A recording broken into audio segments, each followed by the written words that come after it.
Welcome to Preble High School for tonight's FRCC showdown between the host Hornets and the visiting Bayport Pirates.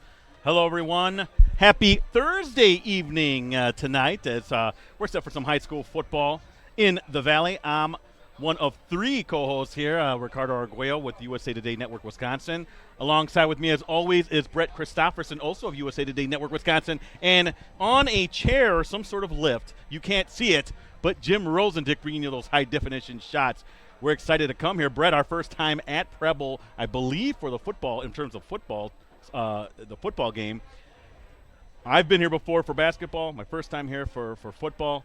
Beautiful stadium, and I think we're going to see a pretty good game tonight between these two rivals. Yeah, it is our first time here streaming a football game at Pat Prochnow Field, and it is a gorgeous setting. Boy, I tell you what, they do it right here at Preble, and good people here. We have streamed some games, some sectional regional games, I believe, in the high school gym, and that's an awesome setup as well. So it's great to be here, Ricardo, and it's great to catch up with one of the heavyweights in the state of Wisconsin. Bayport, 4th ranked, coming in 1-0, had a big win last week. Both teams coming in, Ricardo, with shutout victories, impressive victories to start out the season. So an early season test for both sides. Is Bayport really the beast that we all think it is, and can Preble keep pace? I think there's folks here that think if Preble can maybe withstand a few of the early blows that might come, that they're going to be in this game come fourth quarter. So it's going to be fun to see what happens tonight. Yeah, Brett, and I do like what the FRCC does here with the Thursday night games. Too. It's pretty cool. I got to admit, I do like being able to cover tonight's game and then able to cover something tomorrow night.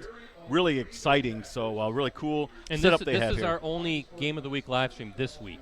Okay, so that's just a true. Thursday Thank you. night. Nothing on Friday night, but I do too. And it's unfortunate we have to contend with a Packers game, but nobody's playing in that one anyway. Yeah, they got four stringers playing. It doesn't matter. So watch this game and tell everybody that it's on. But Ricardo, you've got some game notes. Both I do. teams 1-0, right? By the way, these notes put together very nicely by yourself, Brett. Yes, thank you. Green Bay Preble notes. Here we go. The Hornets are coming off an impressive 28-0 win over the Pier in last Thursday's FRCC, by the way, Fox River Classic Conference opener. That was right here at Prochnow Field. Jamar Howell rushed for 2 second-half touchdowns, a 3-yard score in the third, a 2-yard plunge in the fourth. That capped the scoring for Preble. And am I saying this right, Brett? Orion Bergy? That is Bergy. Bergy. Ryan Bergy threw for 141 yards and a touchdown, a 34-yard hookup with Nick Renier. With 6:35 to play in the opening quarter, Hunter Yang, he returned an interception for a touchdown as the Hornets defense forced 6 turnovers, limited the Redbirds to minus 14 yards rushing, 115 yards overall. I don't know what your definition of domination is, Brett, but I think that's pretty much it right there to hold a team to minus yards rushing. Renier finished with 6 receptions for 96 yards. Chris Burns led Preble in rushing with 39 yards on 9 carries, and offensively, the Hornets totaled 306 yards, including 240 through the air. Their next game is at Ashwaubenon in another FRCC matchup. Kickoff schedule there for 7 p.m. What can you tell me about Bayport, Brett? Well, before I talk about Bayport, just a housekeeping. It's Renier. Renier. Nick Renier, and we're going to call his name because he's a heck of an athlete. So, yeah, Bayport, the Pirates, they're coming off an impressive victory of their own, Ricardo, a 42-0 home shutout of Manitowoc last Thursday up at Swamico.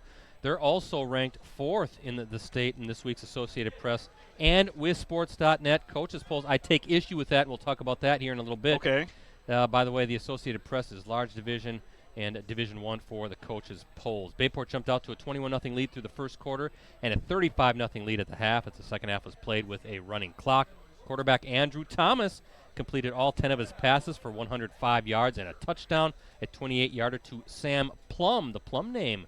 Kind of familiar, Ricardo, and that was in the first quarter. Oh, yeah, for sure. Eli Frank rushed for 96 yards and 2 scores, a 39-yarder in the second quarter and a 1-yard plunge in the third quarter on 11 carries. Jaden Montgomery added 81 yards and a touchdown on 11 attempts. He opened the scoring, by the way, with a 5-yard touchdown run. Thomas also rushed for a score, a 9-yard dash in the first quarter that gave Bayport a 14-0 lead. Overall, the Pirates rushed for 223 yards and averaged 8.3 yards per carry. In the passing game, Plum finished with 4 catches for 49 yards, while Mitchell Merhalski caught 3 passes for 35 yards. Defensively, Bayport limited the Ships to just 64 total yards. Up next for Bayport, they're at Notre Dame. Kickoff scheduled for 7 p.m.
There you go, just minutes away from the start of tonight's FRCC showdown between the visiting Bayport Pirates and the host Green Bay Preble Hornets.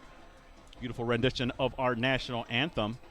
Carter, I think the FRCC, they've been doing Thursday games pre-Labor Day now for a little while. I like that idea. I'm telling you. I think more schools should maybe do it. More conferences should think about doing that. It'd be fun for me. You get to cover games on Thursday and Friday night, Brett. I'm not averse to that. I don't mean it's technically with the live stream. I mean just in general. Tomorrow, by the way, Brett, I'll be heading over to Winneconne for the Amro-Winneconne China Bowl. Yeah, that'll be fun. My first time since the late 90s. Trophy game. Yeah, big trophy game. One of the few trophy games in our coverage area. Of course, the County Ensign. The County Ensign. Freedom Little Shoot. Why aren't there more trophy games, Brett? I think there should be. I mean, you see it all the time in college. Why not do it in high school? But I love this Thursday night setup, especially you look at this weekend, Ricardo. You got the Labor Day weekend, so it gives people an opportunity to get out of town. Yep. Enjoy their weekend before they come back and get back at it. School starts Tuesday for the public school system in the state of Wisconsin. So an opportunity here to still play some football, but have a little life as well. Yeah, you know what? And I love the idea, and I hope that more conferences, I wish that more conferences would follow suit. Well, because the season starts so early anyway. Absolutely. In Wisconsin. I mean, there's already week 2, and we're not even at Labor Day yet. Usually you get 3 weeks in, 3 games in before school kicks off. I think Labor Day very early this year, the 2nd. So I like it. It's fun and beautiful setting here. I love this field. This is fantastic. Preble in their green and gold uniforms, and Bayport in their visiting white jerseys with the blue lettering, blue helmets. Cool. Actually, that's more like what was that, navy blue? No, it's a dark blue. They're like a navy blue and light blue combination. But got to thank Dan Retzky, the athletic director, Joey Demrath, and Jeff next door here, who's doing the announcing. Boy, they're rolling out the red carpet, being super nice, and that's always been the case when we come to do a game at Preble. And I also got to give Bayport a nod as well. They're fantastic to deal with. Love talking to Chris, the voice of the Bayport Pirates. And he's just been fantastic to work with. Now, Brian Brett, Motts, the athletic director. So good people up here in the Green Bay area. My apologies for bumping in there, but yeah, you were telling me you had an issue with the rankings. What's your issue now? I think you have them right in your G10 rankings. Well, let me tell you, Bayport got only one vote in the Associated Press poll. Guess who that was by? That was me. Nonsense. They should be number 2 in the state. No right way. now. No way. Bayport should be number Nope. 2. Muskego should be 1. Forget Muskego. No, Muskego gets 1, but they are the defending champs. I believe they're bringing back some guys, too. Well, when you start voting in it, then you can vote it the way you want it, my friend. I think Bayport should be 2. They should be ahead of Kimberly and Fond du Lac. They're loaded. Well, I had them ahead of Kimberly and Fond du Lac. If you ever check out in the Press Gazette or the Post-Crest or whatever paper in the G10 coverage area, you should see the composite rankings. Those are my rankings. I have Bayport number 1 BC. Did you check out those rankings, my friend? No, I did not see that. But well, thanks for nothing then. Yeah, Bayport getting ready to kick off. I mean, with all the talent they have coming back from a team that last year went 11-1, lost in the state quarterfinals to Kimberly, this team is loaded for bear, and this is the time to do it. I think they're right now at this stage of the game. And look at this return on special teams. Almost fumbling it too. That's number 20, Connor Shefchick, the junior, with a big return to start off this game. Brett, and he almost yard line. He almost fumbled it going down. I was going to say though, they're right now they're ahead of Kimberly and they're ahead of Fond du Lac, but in the coaches poll, I believe Kimberly's 2 and Fond du Lac is 3. I have to check that out. Well, that's not how I voted. I'm sorry. Kimberly 2, Waunakee 3, Bayport 4, Fond du Lac 5, with Muskego. Well, Waunakee is very good, but traditionally very good. But yeah, I would not. That's the large division. Yeah, I would not put. I think Bayport's number 1 in my opinion, just with all the talent they have coming back. Oh, it's incredible. We saw it last year when we streamed the both Bayport and Appleton North and then Bayport Kimberly games. We were looking at that roster last year thinking, holy smokes, they're all coming back. Scary. And that's Ramirez right away. Brett, let's just talk about Ramirez. Yeah, big that 79 up in the middle of the defensive line. Go ahead. It lists him 6'1", 400 pounds, 400 Brett. pounds. 4 bills. And he's a nimble 400. And he's quick. I had and I'll finish this thought after this pass play here. And for a first down is number 82. Nathan Van Seth, the senior wide receiver. So a nice little start for the Preble Hornets. Orion Bergy, the senior quarterback. Now, Brett, I talked to football coaches all over Division I. One of them in particular, I cannot name him, but let's just say he's within the G10 system. So he lauded Number 79, Ramirez. He said that kid doesn't get enough credit for what he does. He does the dirty work. And he said that's one of the top players we've ever seen. Ooh. And Well, speak of the devil. Yeah, him and number 9 for Bayport, Big Max Musin, one of your Elite 11, going to the Naval Academy, but a great state champion in wrestling. That's a nasty defense. But remember, Ricardo, you look at Jose Ramirez again for Bayport, number 79. Remember watching him last year. Yeah. You just notice him because he's so big, but I was so impressed with his athleticism, his agility, his quickness. He's a good player, and boy, talk about a guy that can plug up the middle. Is Bergy, though. Check that. There's a flag, BC. Evan Holm dropping back to pass, number 7.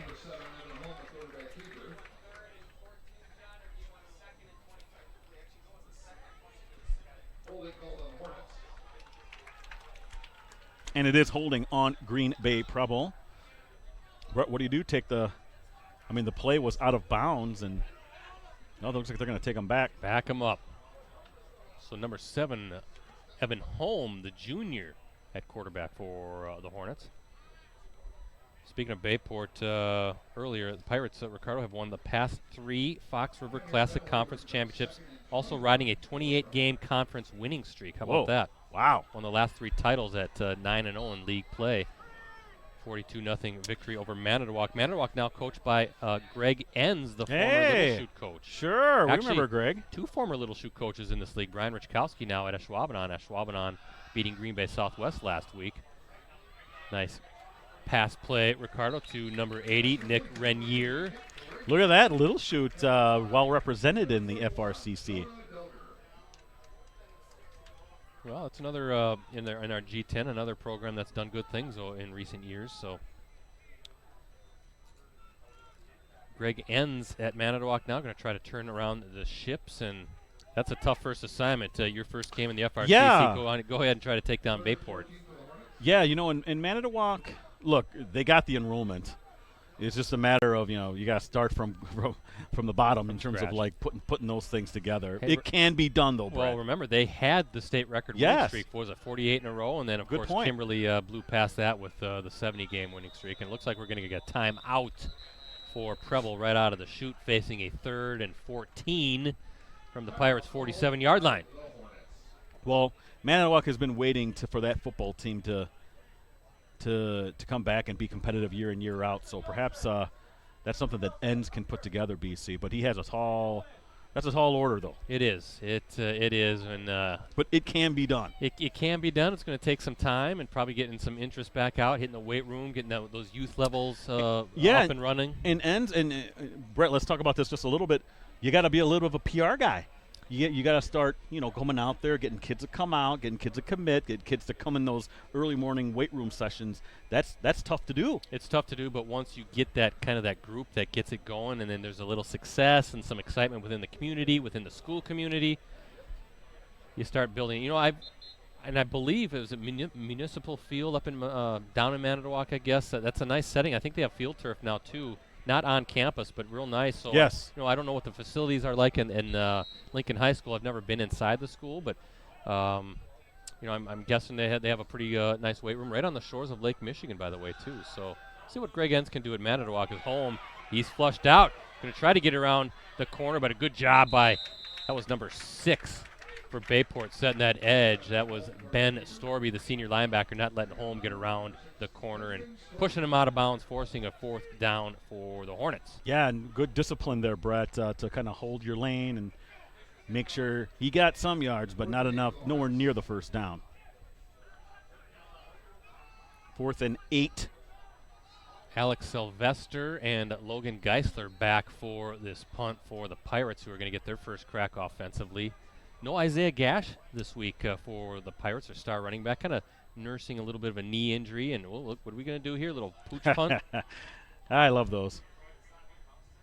That's right around the 10. Yeah. Just past the 10. We'll mark it around the 12 or 13-yard line. That's where Bayport will have their first offensive series of the night. Again, beautiful night here at Preble. I love this down here. It's like kind of kind of reminds me a little bit of the Bonta Bowl up in yeah. Kind of in that bowl setting, and it's a little bit like Ashwaubenon too. The way the field is like kind of like a little bit of a mini valley. It's good area. You know, it was a nice drive up here. I Yeah. was able to avoid the Packer Were you? the Packer traffic. Rosie and I took the back roads. Yes. I think it still took us longer. Don't go the back roads. But I wonder if at some point I'm guessing there's going to be some field turf here at Procknell Field, and good keeper by Andrew Thomas, shaking and baking. There's a first down. We're using his blocks and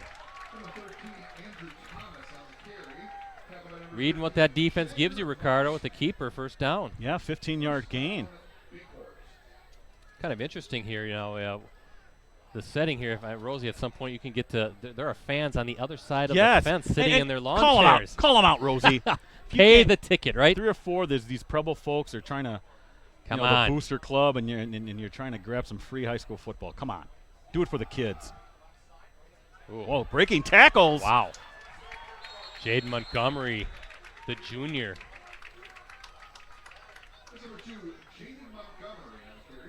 Now, that's the thing. If those folks across the way, now they got their little Smoky Joes and are cooking burgers, then we really got a problem. Yeah. Yeah, but still, I mean, it's $4 to get in. $3 or $4. I can't remember what it was. Come on. Some of the best entertainment money can buy, as they say, right? Absolutely. 1st and 10, 2 running plays, 2 first downs for the Pirates on the move.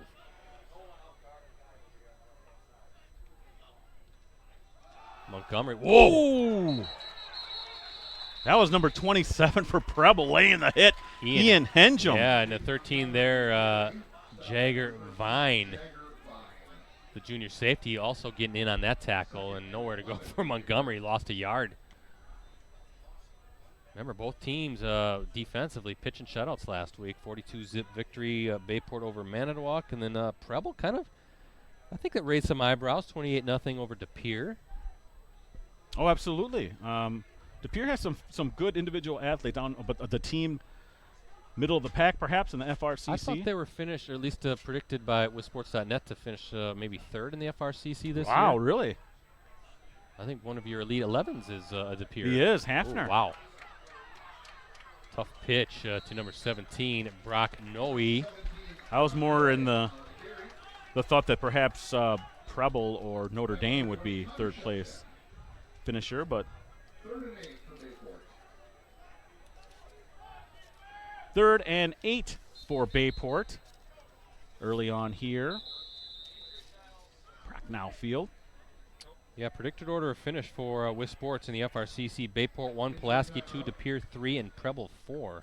What about Notre Dame? Notre Dame 5th. Oh, I don't buy that at all. I know. No, let's be honest. Notre Dame is obviously a Division III team, but they can compete. I can't imagine them being.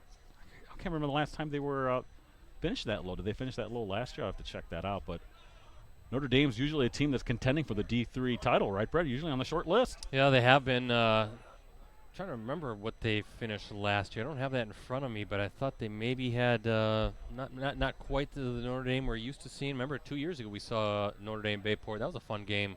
Yeah. Over at Green Bay Notre Dame. So always a good battle. Typically, historically, when Bayport and Notre Dame play each other. Down for the Hornets is Ian Henjum, the senior safety. Yeah, the Pirates 9-0 in conference play in 2016, 17, and 18. They haven't dropped an FRCC contest since falling to De Pere. Talking about the Redbirds, that was a 26-7 loss in Week 9 of the 2015 season. That's the last Bayport Conference loss. Wow. Pirates finished 11-1 last season. Its only setback was that 38-20 home loss to Kimberly. That was a Division I state quarterfinal. Streamed that game.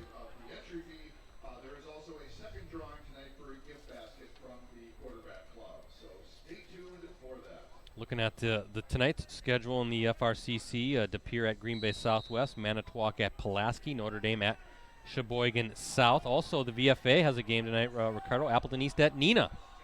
That's right. Patriots. That was a big win last week. Someone in our office feels that they can be 6-3 this season.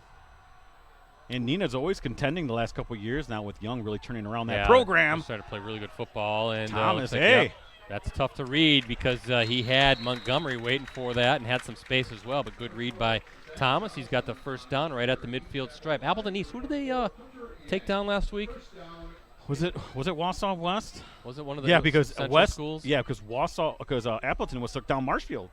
Yeah, I think all the central schools in the VFA lost. Of course, we streamed. It could have been DC Everest though, maybe. Now that I'm thinking, yeah, it was DC Everest. Okay, we streamed the Appleton North Spash game, and the Lightning very impressive 28-7 victory over the Panthers.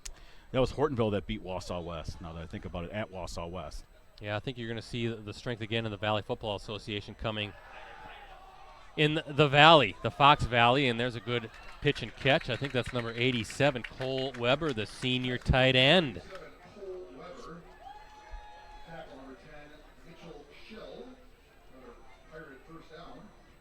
Nice drive here for Bayport.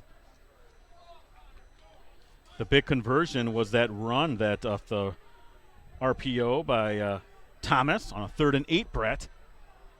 Keeping this drive alive. Ooh, right up the middle. Big hole up the gut.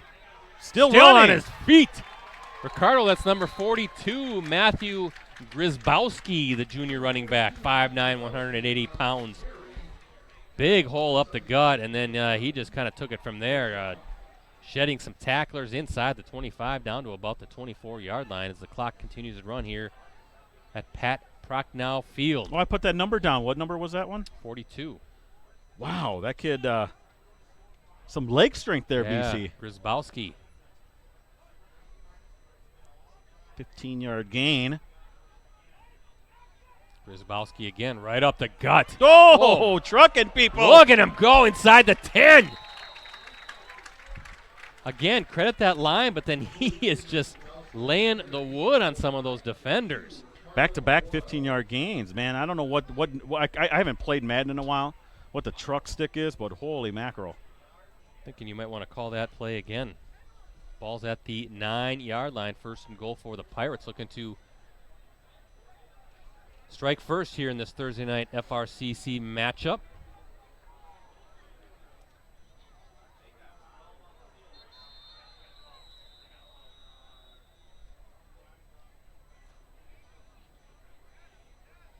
And we have penalty Brett and some of the folks up here in the press box as it's 12 men on the field, and which it is.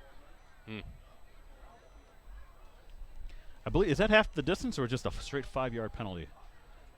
Where's my man Ken the ref when I need him?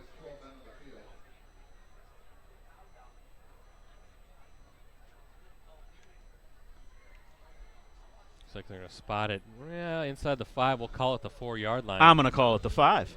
I think it's officially the 4, Ricardo. It's past the yard line. I'm calling it the 5. I'm such a rebel. 5 minutes and counting here in the first quarter. Bayport. Ooh, good job by Thomas to hold on to that snap as Grzybowski plunges to about the 2, maybe. Well, let's see where they spot it. I think that's going to be at the 2-yard line. Yeah, maybe it's on the 1. We'll say the 1. Scoreboard says ball on the 1. That's what we're going to go with. 2nd and goal, ball at the 1. And Montgomery with the score for the Pirates.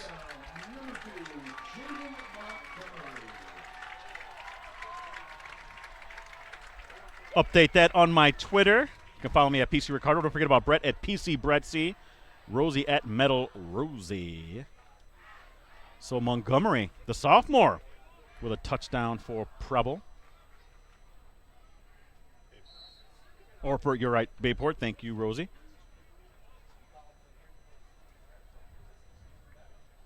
Austin Heim, the senior, in for the PAT.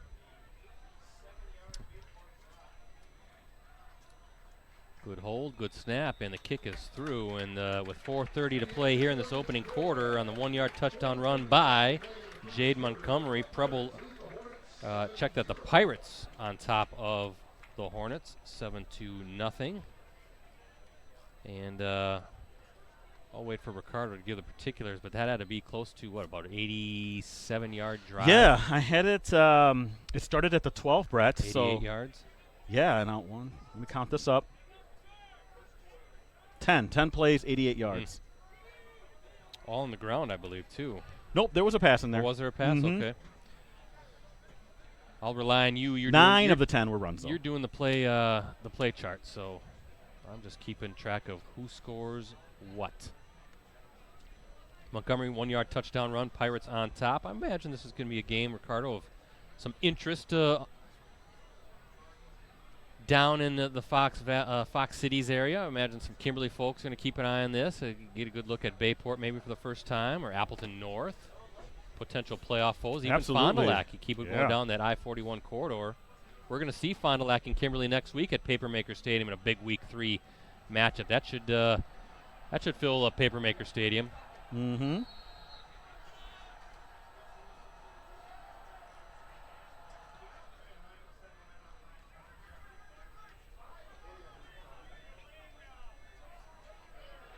Shevchik, and he's wrestled down at about the 15-yard line. So good job this time by that Bayport special teams crew to make sure Shevchik didn't get out like he did on that game-opening kickoff. And a long field for the Hornets. 1st and 10 on their own 15-yard line.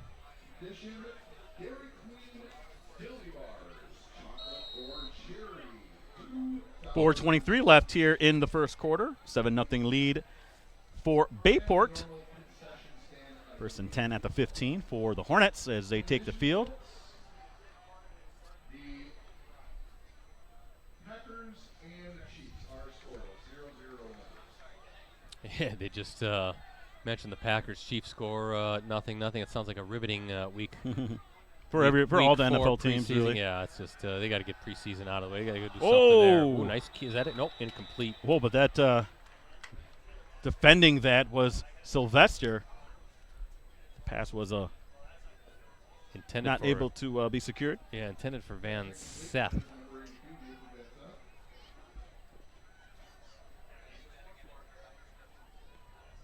Second and 10 for the Hornets. Their own 15-yard line.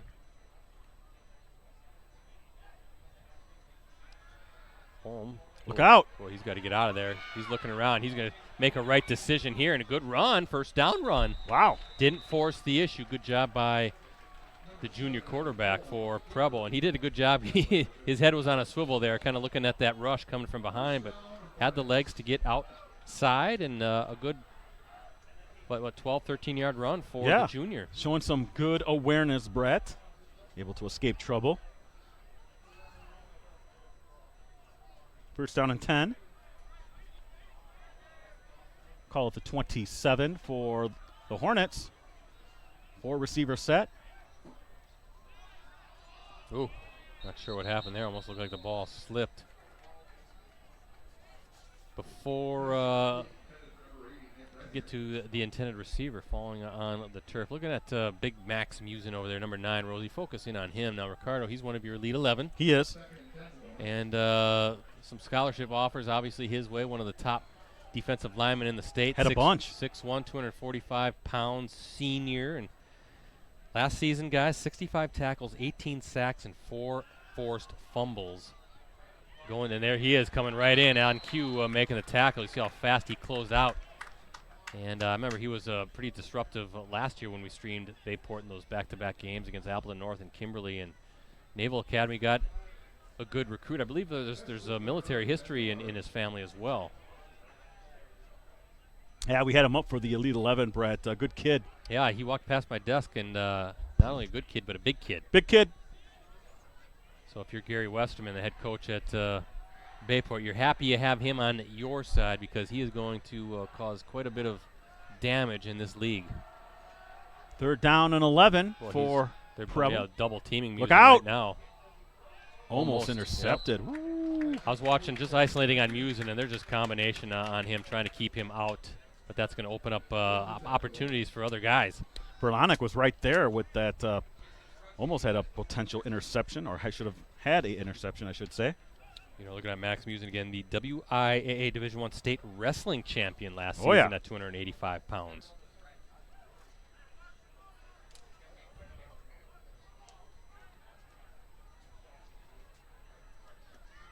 Does he, do you know, Ricardo, does he do anything in the spring? Is he a track guy? That's a good question. Actually, I can't Ooh, recall. Almost came in on the block on that punt was Musin. I'm just thinking a potential Boys Athlete of the Year for the Sports Awards show. Oh, we're always looking at that. You know, thinking of some nominees early as another high school season gets underway. There'll be other candidates as well, but he's got to be on the short list. A heck of a football player and a heck of a wrestler. So look at this field position. Not what you want if you're Dustin Gresson, the head coach at Preble.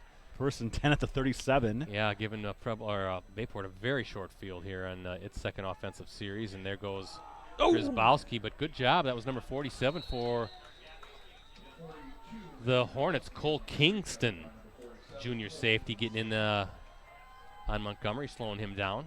You know, Brett, we're talking about the Elite 11. That's our preseason football team. You can catch that on GreenBayPressGazette.com as well as PulseCrescent.com, FDLReporter.com, and at theNorthwestern.com. It's basically the All-Valley preseason team.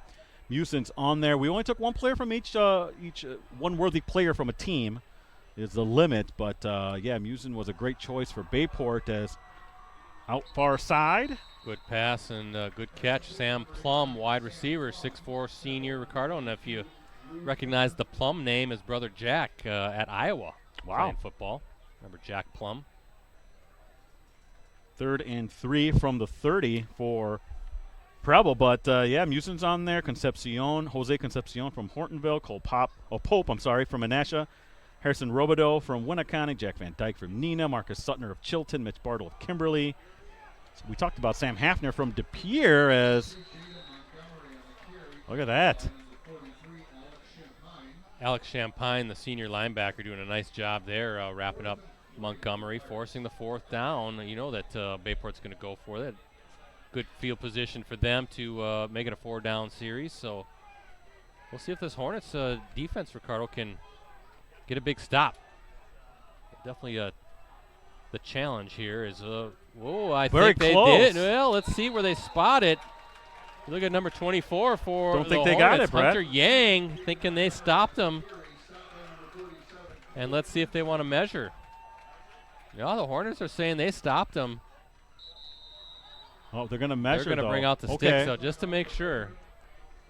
Well, Brett, if I can continue the Elite 11, again, we talked about Hafner from De Pere, Tanner Bordolini from Kewanee, Kerry Kodanko from West De Pere, and Marcus Orlandoni from Fond du Lac St. Mary Springs. That's your Elite 11. Please check it out. Rosie, our guy, put it together, the digital showcase. Speaking of Springs, Fond du Lac Springs went down in week 1 as just got the stop. Look at that. That's a great defensive series for Preble. I mean, they were really backed up here with that field position and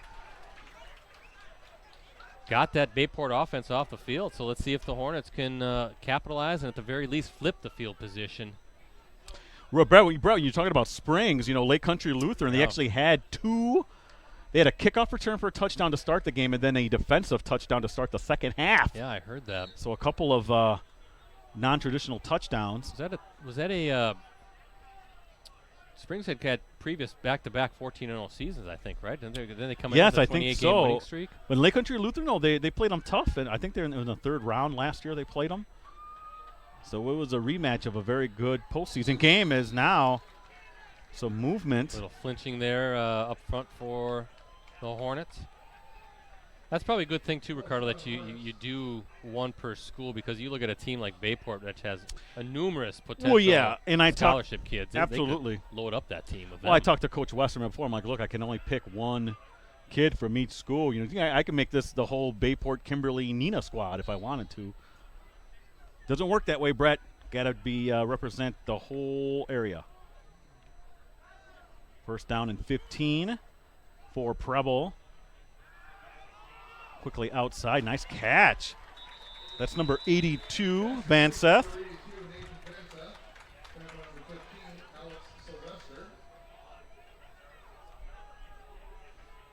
Nice gain there, Brett. They're going to mark this past the 30. We'll call it the 32, 10-yard gain. 2nd down and 5 for Preble. Nearing the end of the 1st quarter. They're down 7-0 to Bayport. Look at that. Beautiful. Yep. Nice. So Showing very good on the perimeter. Yeah, a little timing route. There's Nick Renier again, the senior wideout, and moving the sticks, first down.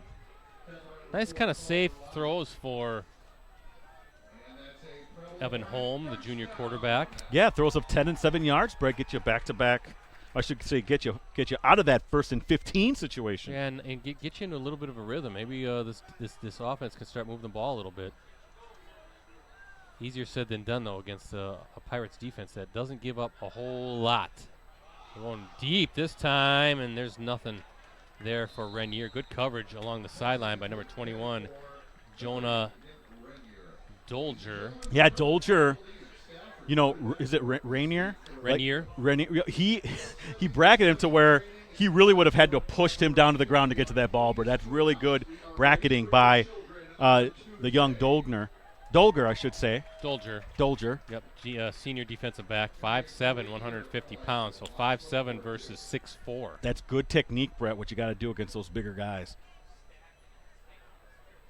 2nd down and 10 from the 40. I should say just shy of the 40, call it the 39, and look out! Number 4 for the Pirates, Call Verlonic, the senior linebacker, getting in really fast there in the backfield. Another one of those great defenders for Gary Westerman's Pirates. And losing some yardage there. Brett, that quickly brings up a 3rd and 13.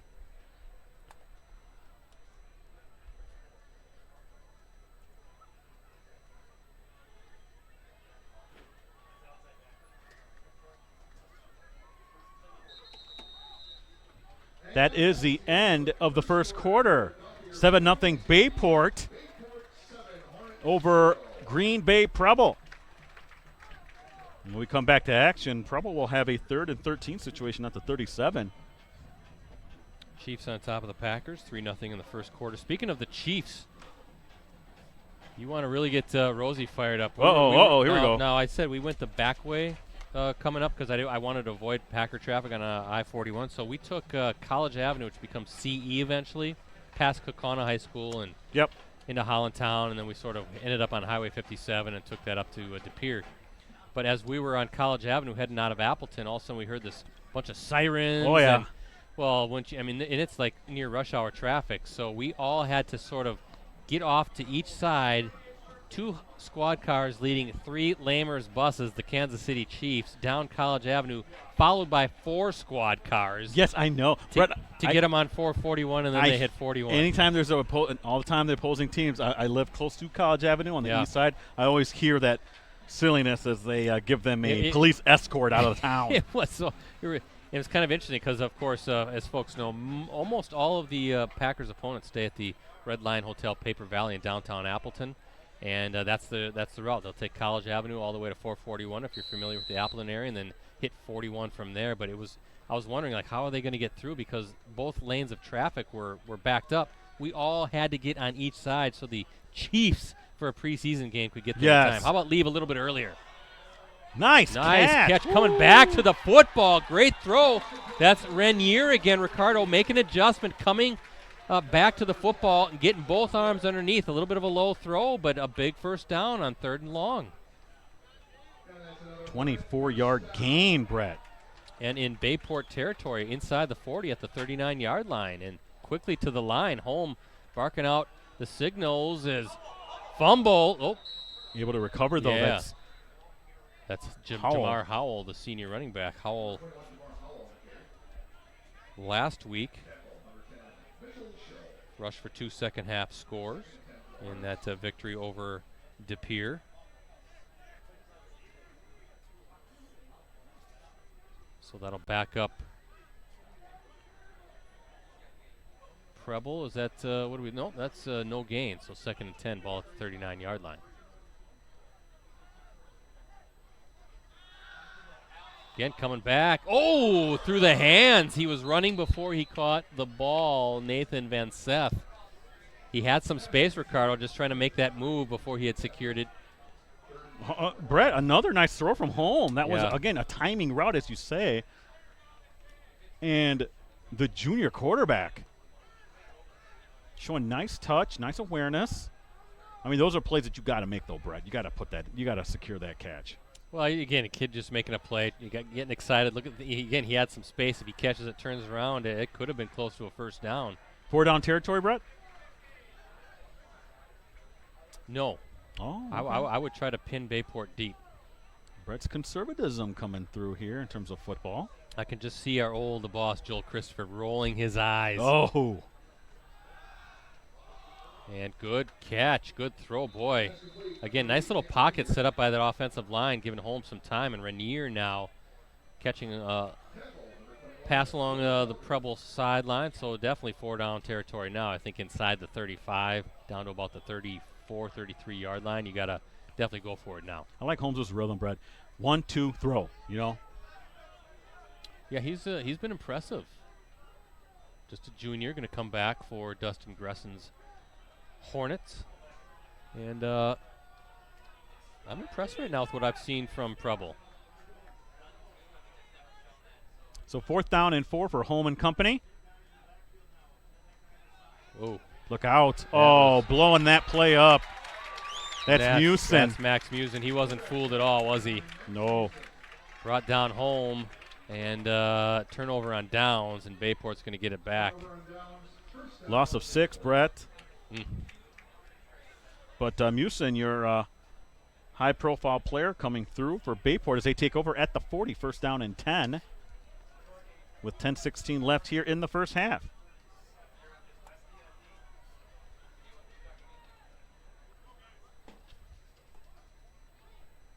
Look along that offensive line for Bayport. Look for big number 55. Looks like the right tackle. That's Braden Doyle, 6'4", 280-pound senior. He's a Central Michigan recruit. And they're going to run the right side with Thomas. Huge hole. Look at him go. Far sideline, spins. Breaks a tackle. Still on his feet, down to the 40-yard line. And on cue there. Going around Braden Doyle, securing that edge with a nice block. And Andrew Thomas, we remember him last year, Ricardo? Oh, yeah. He can move. 6'3", 185-pound quarterback, dual threat. Very elusive and tough to bring down. So a huge gain in ball now in Preble territory. Ball at the, 43-yard line. 17-yard gain for Thomas, Brett. I thought he showed a lot of power there. A little bit of that shifting offense. Thomas takes it himself again up the middle. Yep. Looks like it'll be to the 40. I mean, you just look up and down this roster. How many? I think are Musin and Doyle the official recruits right now? There's got to be some other ones that are. Well, obviously Gash is a very talented kid. I don't know. I thought Geisler. I mean Thomas. He Gash. You got Verlonic. tight end Cole Weber, Daniel Forstick, an offensive lineman, Jose Ramirez. Yeah. Culver Lonick, Geisler. They all could be and should be playing at the next level. Thomas. Past the 35 for Bayport. Can you imagine having all of those college-level recruits? And there's going to be more Division I guys out of that group. They're going to mark it at the 35. It'll be 3rd and about 2 for the Pirates. Yeah, I agree with you, Brett. And I know you hold on to your theory that Muskego should be number 1. Nah, I put Bayport number 1. It's not the same Muskego team. Whoa, look at that, breaking tackles again. Wow, what a little move. And he is still fighting near the goal line. I think he got it over. Oh, they're going to say he's down at the 1. Grabowski showing the power and the little shake and bake there, down to the 1-yard line. He has a build of Darren Sproles. Jeez, only a junior. So he's got that low center of gravity, hard to wrap him up, and then showing the power as well. We've seen him bulldoze a couple of defenders and now dragging one to the goal line. You got to reward number 42 with the ball, and he's in for the score. 1 yard. Matthew Grabowski, and a very impressive drive for the Pirates again. I know who he reminds me of. Do you remember, I want to say 6 or 7 years ago, maybe 10 years ago, Atlanta Falcons had a running back, Michael Turner. Sure, Michael the Burner. Yeah, Turner, he reminds me of that. Squat guy, gigantic legs, just as wide as some people's waists. and a very powerful guy, but with speed. That's who he reminds me of, his running style. Michael Turner. Matthew Grzybowski, junior running back, having a big game so far, and very dangerous as the kick is through. And with 6:32 remaining here in the opening half, Bayport now up 14-zip on a pair of 1-yard touchdown runs. Of course, Jaden Montgomery did it in the first quarter, and now Matthew Grzybowski here halfway through the second quarter. And I'll let Ricardo again tell me how many yards that drive was. I'll let you know right now. Okay. Didn't need 10 plays this time, did they? No, it was 5 plays, 60 yards, my friend. 5 plays, 60-yard drive. And all on the ground. Grzybowski had the majority of it.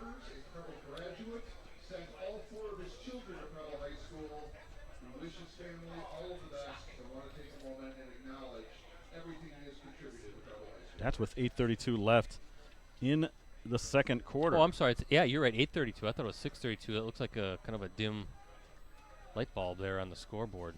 So 8:32 as I look, kind of looks that way on our live stream too. So that's an 8, folks, not a 6. So 8:32.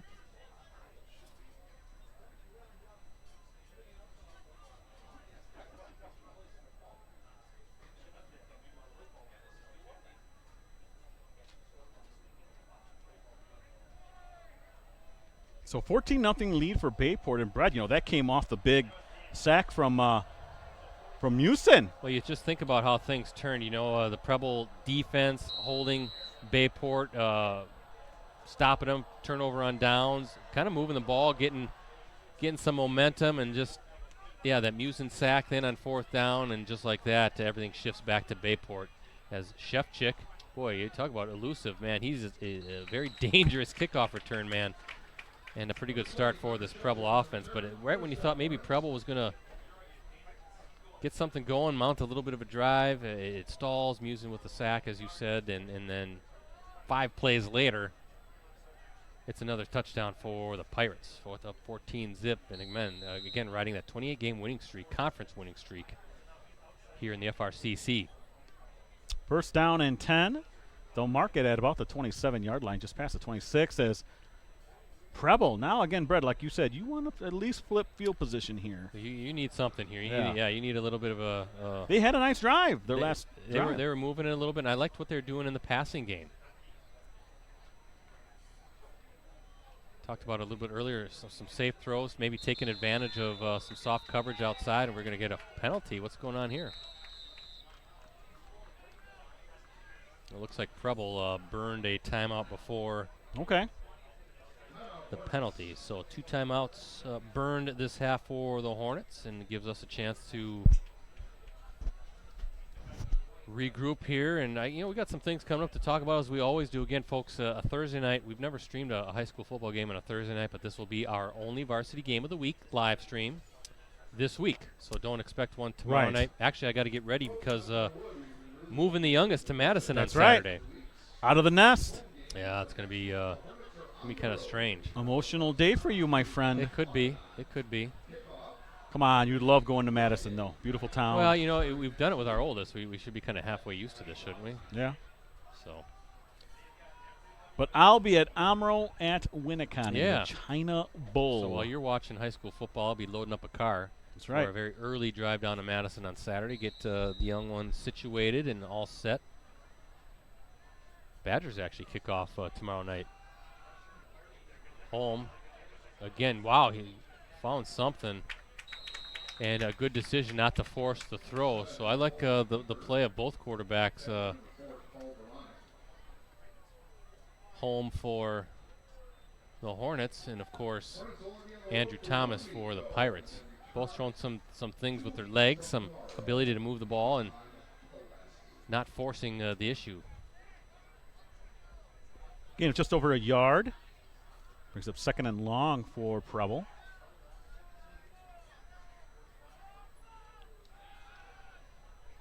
Oh, he has a man open, Brett. Oh, what a catch! Wow! What a catch! Oh, he didn't. It fell incomplete. Oh. Well, let's see. No, the official said it is a catch. Wow. Now they're going to talk about it. One-handed grab. Yeah, I see the official coming over to him. By Renier. He's going to say, hey, I saw it bobble. Okay. It's like, what did you see? And now we have a congregation of officials. Well, Brett, what a tremendous effort. I can tell you what the Preble fans in front of us are saying. They're saying that's a catch. You can see, look at how quickly the Preble offense is ready to go. There are no challenge Yep, flags. and it is a catch. Nope. Oh, they're saying it's not. Incomplete. Almost a fantastic play. Tried to one-hand that ball in. You know, his back was to us, Ricardo, so it shielded the football. We couldn't really see it. So good piece of officiating. I think the far side official there probably had a better look at it. And a good job by the crew just to kind of get things right. So 3rd down, incomplete pass, but so close to a spectacular play by Renier. Well, Renier, you know, he was open, Brett. I think Holmes just put the ball a little too high. But I like this receiver. Big kid, 6'4", 195-pound senior, Brett. He presents matchup problems with whoever he's against. Again, there's space to play for these receivers. And we have a flag. Oh, boy. Somebody flinched.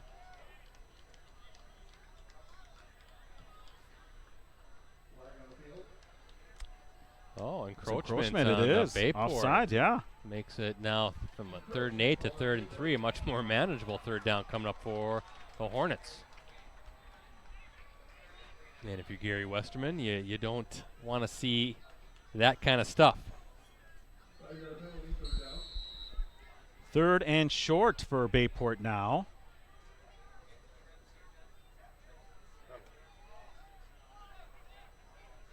As Preble trying to get something going here. They're down 14-0. Had a nice drive on their last series. I'd like to see if they can get something again in the passing game, short yardage type stuff. Holm just needs the time, and he's flushed out too fast. Musin really coming in fast, and that's an incomplete pass. Boy, Musin, again, so disruptive, Ricardo. Well, Brett, when do you think they're going to have to turn to some little bit of screens to slow down that pass rush? Yeah, I thought maybe you might see one there a little bit, or a quick little slant, get that ball out fast, because in that case, and we've seen it periodically, Holm does not have a whole lot of time to just drop back, set, and scan that field. So could be pretty good field position again as the Pirates getting their defense situated here. Maybe expecting the Hornets to go for it. I'd be shocked. Another penalty. That's going to be a false start. Backing up the Hornets 5 yards. 14-0. Pirates with the lead. Pair of 1-yard touchdown runs by Jaden Montgomery and Matthew Grzybowski. 7:33 here still to play at Preble High School. Gorgeous Thursday night. Was a little worried. I saw that rainstorm come through this afternoon. But it went through quickly, and blue skies here tonight. Some odd weather going on the last couple days. Yeah, it feels a little too fall-like. Yeah. I like this warm weather and a good kick, and I think you just do the right thing, get away from it. Inside the 40, it'll be marked down around the 38. Yeah. Logan Geisler wanted nothing to do with that. Just said, you know what, we'll take it right there, and we'll let our offense, which has been clicking, start right there. What do we have at the clock there? 7:22. Thank you. Barn burner going on over at Lambeau. What do you do with the preseason football, Ricardo? It's unwatchable. It is unwatchable, and now, I think the right move. I think the trend is where coaches aren't playing their stars. I like that. No need to play your guys, Brett. Well, that has changed over the years. It has. I was talking to somebody. I can remember in the Favre years, he'd start every game, every preseason game. As though there's Grzybowski again, just so spinning hard. his way to a near the first down. Boy, he hits that hole fast, and then it just tucks down and uses those strong legs just to churn his way forward. One guy's not going to bring him down.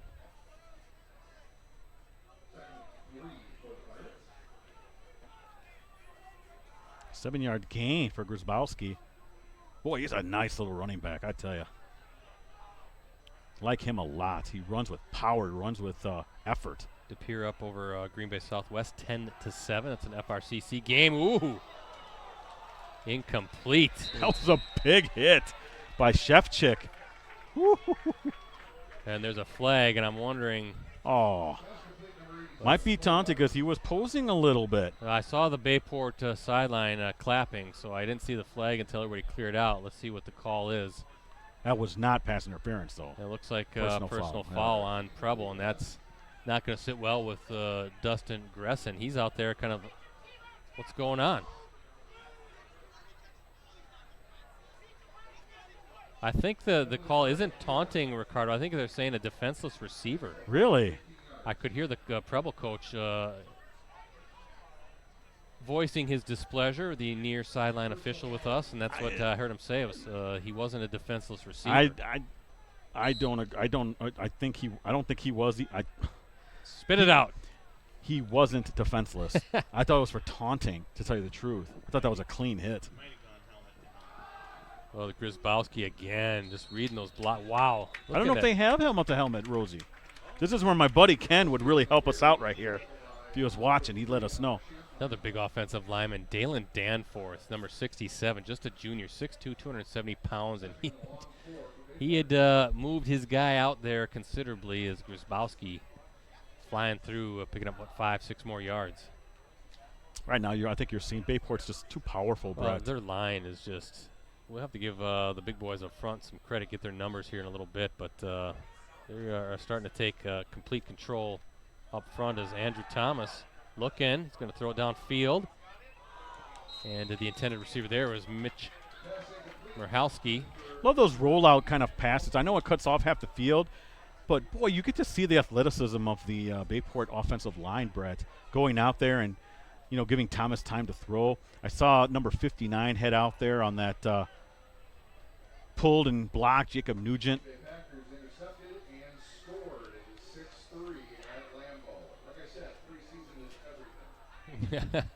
That's funny hearing the PA guy here kind of mocking the preseason shenanigans up at Lambeau. Sounds like the Packers scored on an interception return. Their third stringers.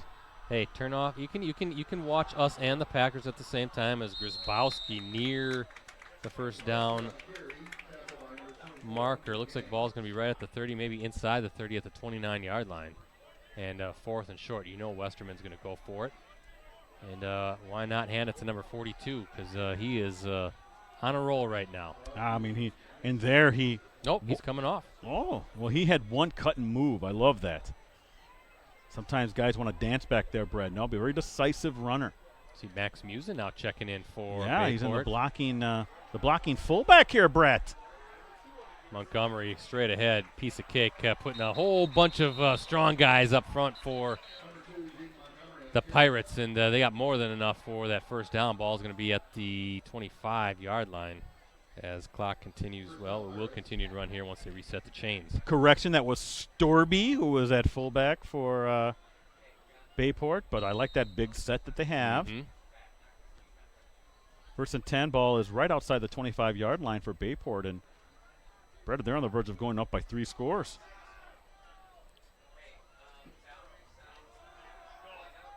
Grzybowski again, good fake. I was watching Thomas, but Grzybowski had it in about another 5 yards. Just chunk yards here on this big, powerful ground game. Brett, Appleton East up 3-0 over Neenah. Oh, interesting. I told you, Appleton East. I don't think you told me. No, I didn't tell you. Mike Sherry did. Yes. He was saying, hey, they're going to be pretty good this year. I'm sorry, I didn't mean to take credit for that. You're right, Brett. Well, that's good. That's good for the VFA, good for the city of Appleton to get those Appleton schools going. Talking about East and West. North always a very traditionally strong program. As Grzybowski finally bottled up. I think that was number 13 for the Hornets. Jagger Vine, this junior safety, getting wrapping him up. And not just that. Well, last week, a big win for Appleton West. They beat Marshfield, which had reached the state semifinal last year, losing to the eventual state champion. That was an impressive win. Homestead Highlanders. We were talking about Spash last week. We streamed them. But they have Fondy this week, and then Neenah, and then Kimberly, and then Marshfield all in a row for the Panthers. That's going to be a rough start again for Pete McAdams' crew. Grzybowski, wow. Oh, no. Boy, talk about a play fake. I have my binoculars on. I thought he had it the whole way. Great job by Thomas. Good play on the But defensive end. excellent play by Preble.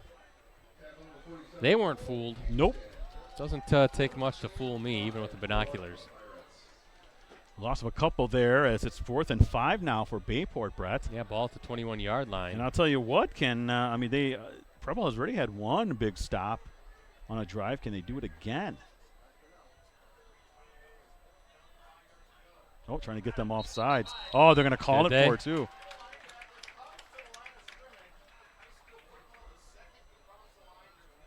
Bro, are they going to call that on offense or defense, though? No, I think it's it is on the defense. Encroachment. So, wow.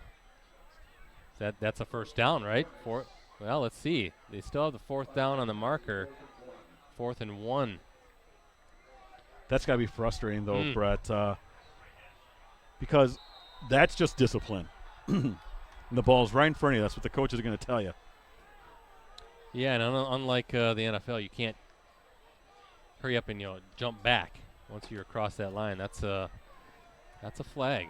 4th and 1. Montgomery stutter step outside, and he is inside the 5 as Bayport knocking at the door, ready to make this a 3-score game. Ricardo, that rushing attack. Different guys can do different things. You got Montgomery, you got Grzybowski, you got Thomas. 11-yard gain and first down, goal to goal from the 5, Brett. Well, you look at even number 63 on that offensive line, Daniel Forstek, senior, 6'9". Montgomery is, about the 3-yard line.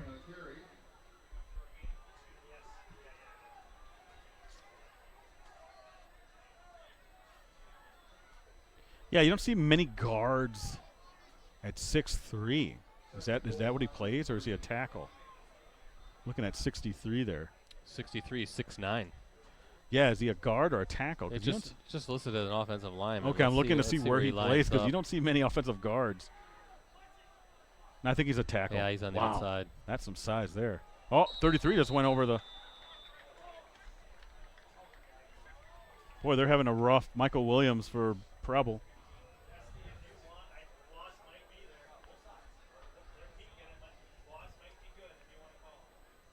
Encroachment called on the Hornets, half the distance to the goal line. 2nd and goal on the 1. So now with that encroachment, it's going to be 2nd to go at the 1, BC. And do we see Grzybowski back there? You think you hand it off to the big kid? Thomas. Oh, it is Thomas by himself, and he's going to be. He's going to get over. Second effort. With a 2-yard score. Is that what they had it for? I believe that is 2 yards. So Thomas, 3 different guys for the Pirates scoring touchdowns. And Bayport in firm control, Ricardo. I think it goes without saying, again, you can't make mistakes against this team. And you've seen a couple mistakes kind of had that drive continue, Brett, when it could have been the other way around.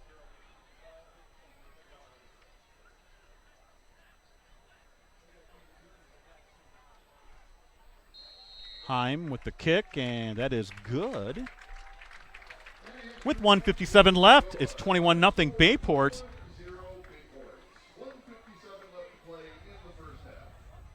So I'm updating my Twitter game. Follow me at PC Ricardo. Brett's at PC Brett C. Rosie's at Metal Rosie. Yep. Sorry, Ricardo. Jade Montgomery, Matthew Grzybowski, and now Andrew Thomas, all with rushing scores for the Pirates. Montgomery and Grzybowski, a pair of 1-yard scores, and we just saw the 2-yard plunge from Andrew Thomas, the starting quarterback for the Pirates. 21-0 the lead, and just kind of thinking about if you're Dustin Gresson, the head coach of the Green Bay Preble, how do you get back into this one now? You need to do something offensive. You got to have some sort of a sustained drive, and if you could get a score here quickly, at least take some good feelings into the locker room. And I believe they would start the second half with the football, right? What's unfortunate for Preble is I don't think they're playing that poorly, Brett. I think it's little things here and there, but boy, when against a good team, those are so magnified. Mm-hmm. They don't let you get away with it. So 21-0 lead. for the Pirates. In my opinion, the best team in the state, Brett. If you looked at the Associated Press rankings, I gave them their only first-place vote. Brett wasn't happy with that. I think they should have got more love is what I'm saying. Oh, gotcha. Okay. I'm thinking that Bayport should be higher than 4th in the AP and coaches poll. But not above Muskego. I don't have a problem with Muskego being number 1. I do. That was last year's team. Appleton East leading Neenah 3-0 at the half.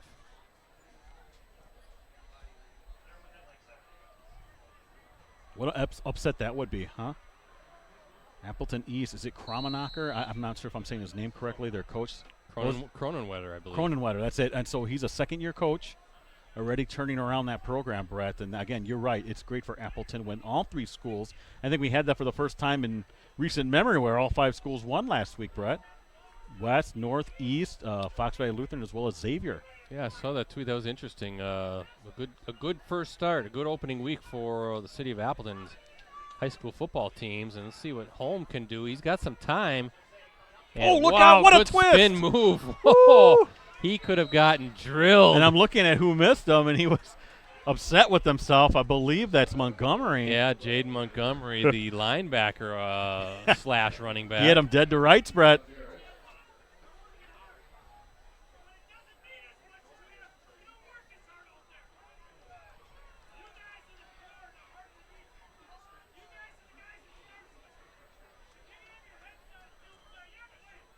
As you see Preble's defensive coordinator giving it to the defensive players, Brett. Holm again, Musin. Look out. Watch out, Musin coming fast around that edge. Just too good, too fast, too strong. What I liked about Holm, Brett, is that, and he's a little injured now. Rosie, can you get it over there on him? He's boy. down. Holm kept the vision downfield. And, boy, that would be unfortunate for Preble if Holm, who I really like, again, a junior, 6 foot, 165-pound junior, doing a lot of nice things for Preble. But he is unfortunately down and in pain.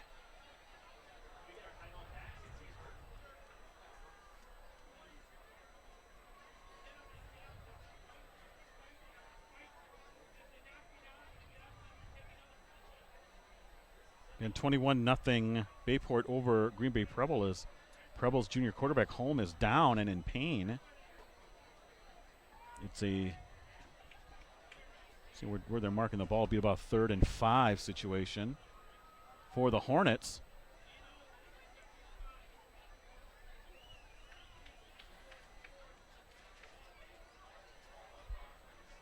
Well, that's going to put number 12, Orion Bergy, into the game for the Pirates, a senior quarterback.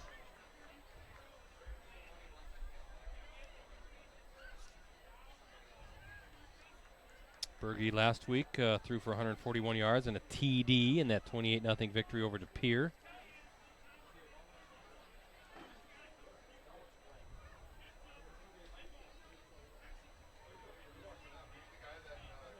Kind of hear that defensive coach for the Hornets in front of us. Just telling his kids, imploring them, just keep your heads up. And that's easier said than done. You know, you can only do so much, and you feel like you're doing as much as you can. But Bayport just so talented in so many areas and so many spots. And how do you not get down on yourself a little bit?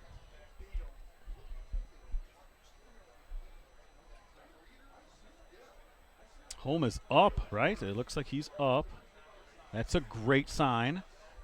Maybe he just got his bell wrong. What do you think, BC? Well, yeah, if that's the case, though. Yeah, the concussion protocol, but he's walking off with no assistance.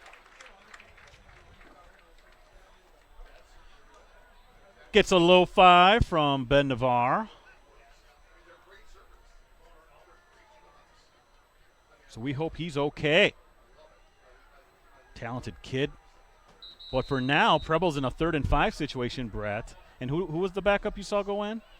Number 12, Ryan Bergy, who played well last week against De Pere, at least according to the stats I have. And Bayport's going to burn a timeout, hoping to get that ball back, get a stop, and maybe try to tack one on late. So a big play coming up on both sides. your Preble boy keep those chains moving at the very least, keep that Bayport offense off the field, because if Bayport stops them here, Ricardo, you know that the Pirates are going to get the ball likely in Preble territory. So here we go, 3rd and 5 for Preble. Can hear at Prochnow Field, gorgeous setting for football. Nice seeing these new, or not new, but to us anyway, these stadiums, Brett, for the first time. Yeah, and even doing the different gymnasiums and during high school basketball, it's been fun to really expand the streams, making them all market. And look at that! Here. Wow, beautiful throw to Renier. Talk about stepping in and just surveying the field. No big deal. Strike over the middle and first down. 18-yard gain. Brett, that was a gorgeous throw over the middle. Excellent throw. A little mustard on that one. And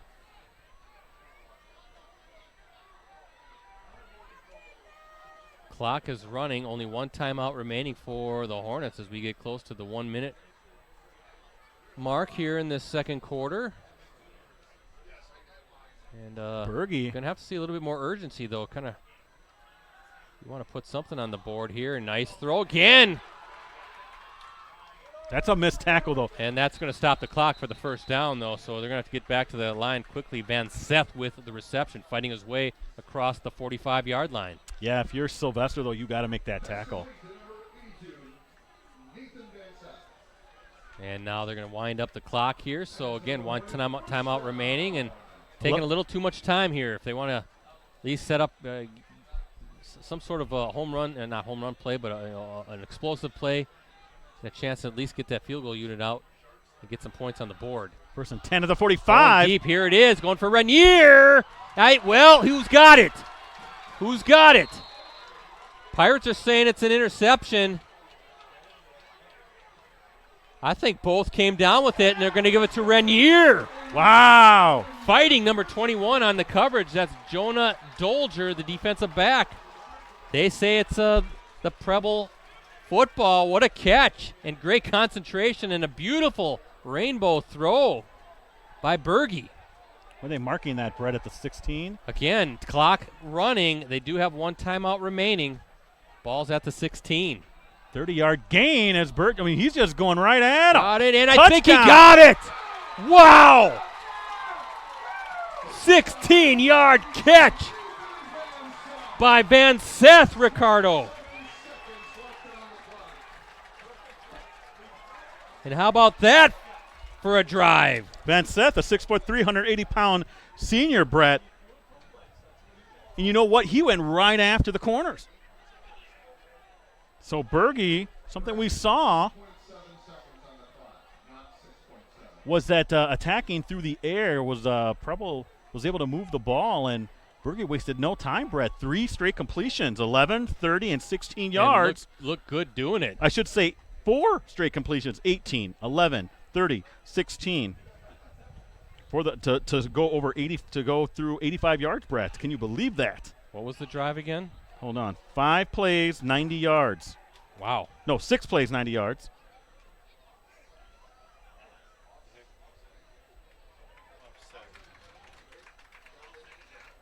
Incredible. Here's our offsetting penalties. Touchdown is good. What you like about that throw, too, from Bergy, he threw it to a spot and it's like, okay, Van Seth, you go get it. And made it so that he could catch that ball, high point it, 6'3" wide receiver, and first points of the season against Bayport. Let my athletes go out there and be athletes, right, Brett? Yeah.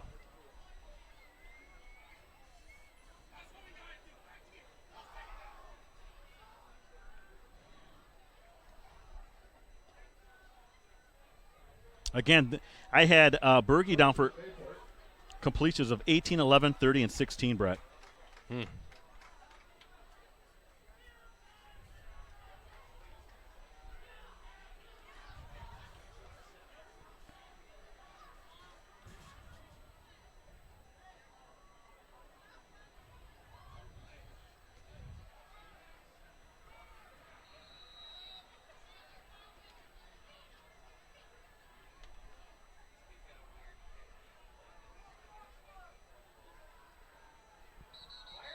What is going on here? Is this a PAT? Bennett Vine getting ready for the PAT for the Hornets, but that's going to be a false start on the Hornets. Getting a little jumpy up front.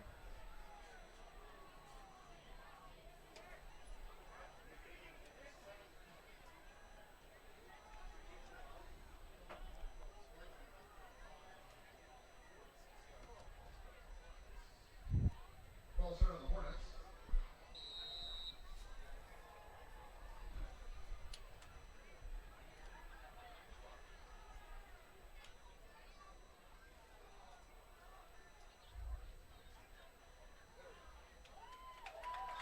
And all of the shenanigans didn't matter. The PAT sails through, and what a score. And a much-needed score, Ricardo, because this was looking like Bayport had complete control. Now suddenly momentum shifts. And correct me if I'm wrong, as I asked you before, this game opened with Bayport having the football, so I believe Preble starts the second half with the ball.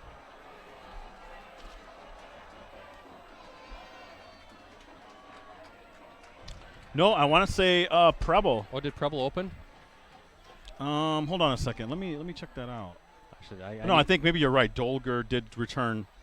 No, was it Shevchik? Maybe actually Shevchik. Shevchik was the one who had a great return to start the game. I'm going to rely on your play sheet, though. That's what Connor. Yeah.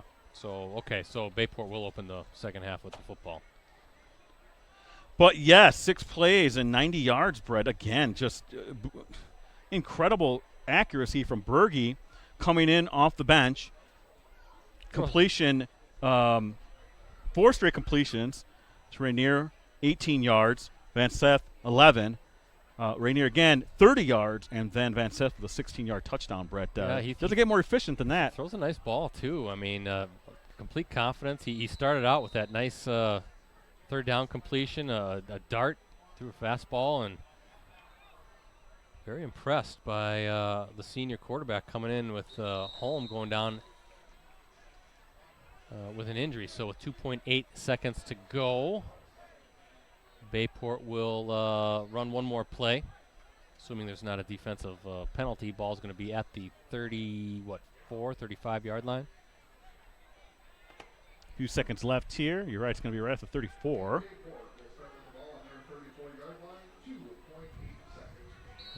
Looks like they're just going to take a knee and take it into halftime. Yeah. Entertaining first half of football, Brett. Sure I thought Preble did a good job of getting that touchdown on the board. Sure got entertaining, didn't it? Again, it looked like this thing was well underway to being a 29th straight conference victory for the Pirates. But, yeah, that late touchdown, a beautiful throw to Van Seth from Bergy, and now it's 21-7. And we got ourselves a ball game here at Pat Procknell Field. Thanks to everybody watching live online here at the Green Bay Press Gazette.com, postcrescent.com, and both online and our Facebook pages. That was the thing, Ricardo. I wasn't sure if I should link it to Appleton, but, I know there's a lot of people that have big interest in what's going on because these are always playoff foes. We've seen Preble a couple times over the years, too, taking on some of the VFA teams. So they'll definitely some interest in the FRCC taking on the VFA once playoffs hit. And you know what's really crazy to think about? After next Friday, we'll be a third of the way through the regular season. Yeah, I always chunk them in thirds, and the season just flies by that way. We start in shorts and ended in we're usually in coats. Bitter freezing temperatures at Titan Stadium. Even though they say the press box is heated, there's usually just like a 30-mile-per-hour wind blowing in to the press box. Our hands are numb, and that's why after the football season is when our family then moves to Arizona for 4 or 5 months for the winter. There you go. And then you and I can do some streaming down in the Arizona area. How's that sound? Yeah, I'm all right with that. All right. Rosie, you in? Anything to avoid shoveling, I'm all for. I'm even trying to get my wife to sell our house and we can move into a condo where all of the snow removal is taken care of for me, because I can't tell you how much I hate that job. Don't like anything to do with the snow, and that means I'm in the wrong spot. I'm just going to be crabby old guy. But yeah, next week is Kimberly and Fond du Lac. We will have that game for you. Live coverage will kick off next Friday night. That's at Ruth? No, that's at Papermaker Okay. Stadium. Live coverage will kick off at about 6:45 p.m. And Rosie and I next week will do a live stream check, make sure everything's A-OK. But you know that's going to be a monumental. Two of the best teams in the state. Absolutely. In Division I going at it. So we'll get a big audience for that. We have a nice audience for this tonight. And we got a good one here at Pat Prochnow Field, 21-7 Bayport. But that late touchdown kind of changes the dynamic, the complex of how this game was looking, Ricardo. It does, and I think Preble needed that score in the worst way. Big time. I was really impressed. First off, by both quarterbacks. I thought Holm did a pretty good job, Brett. I did too. Moving the ball and through the air, and then Bergy, 4 completions in a row to get that touchdown. If they go in 21-0, the heads are down. They're feeling kind of down. Now, hey, we stop them on the first series. We can pull within a touchdown. Well, that could have been a 14-point swing because instead of a 14-point game, it was third down. If he doesn't complete that pass, Preble's punting. Bayport's going to get it in Preble territory with a couple timeouts to go, and they're going for the kill strike to try to make it a 28-0 game and to really end it at that point. Instead,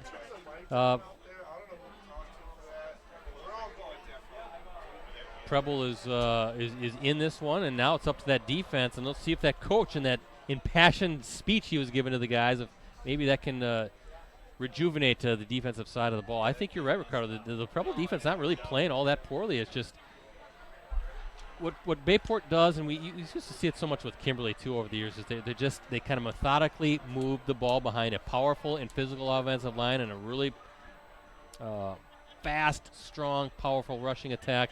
It's kind of like a boa constrictor. They just keep squeezing and squeezing and squeezing, and then they strike, and then you do get demoralized, and that's just sort of the the blueprint, the game plan that you see with this Bayport offense. Very similar to what we've seen so many years with Kimberly. And big key for Preble defensively now coming out in the second half is to try to get that 3 and out, maybe get a hot quarterback back on the field. Yeah, and a hot receiver. I have a Rainier for 94 yards on 6 catches, Brett. Yeah, and Van Seth, too. That's a and nice Van combo. Seth as well, yeah. 80 and 82. 6'4", big guys. 6'3", yeah, big targets and good hands. I like these wide receivers a lot. So, things to talk about. We've been kind of keeping tabs of what's going on the other side of town at the bigger stadium with the green and gold. Yeah. But that segues into what we have coming up now Monday nights, and we kicked it off this past Monday. It's our Clubhouse Live show. It's live Mondays at 6:30 p.m. From the Red Lion Hotel Paper Valley in downtown Appleton, and it's our weekly and award-winning Green Bay Packers show. We had Tom Crabtree, the former Packers tight end, was our kickoff guest. We had a great time with him, and he was our former co-host as well, the Puma.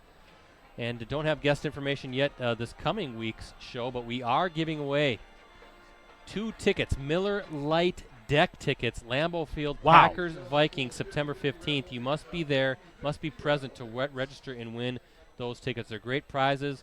And if you don't win those tickets this week, we also are giving away a set for the Packers Bears at Lambeau and the Packers Lions at Lambeau later on this season. But you want to be there. What a great way to finish off the Labor Day weekend to check out Clubhouse Live Monday at 6:30. And then, if that isn't enough, September 9th is our first show with our regular season co-host. It is Green Bay Packers running back Aaron Jones. Can't wait. Good guy. He will bring teammate guests on each week. So we always do 2 preseason shows, get us going and get us ready for the regular season with our regular co-host. Looking forward to getting to know the Packers running back. If you can't watch it or be there live online or live in person at the Paper Valley Hotel, you can watch it live online at clubhouselive.com or facebook.com/Packers News. Of course, all of our USA Today Network, Wisconsin websites and Facebook pages carry the show as well. But be there on Monday night. That's a big prize. 2 Miller Lite deck tickets.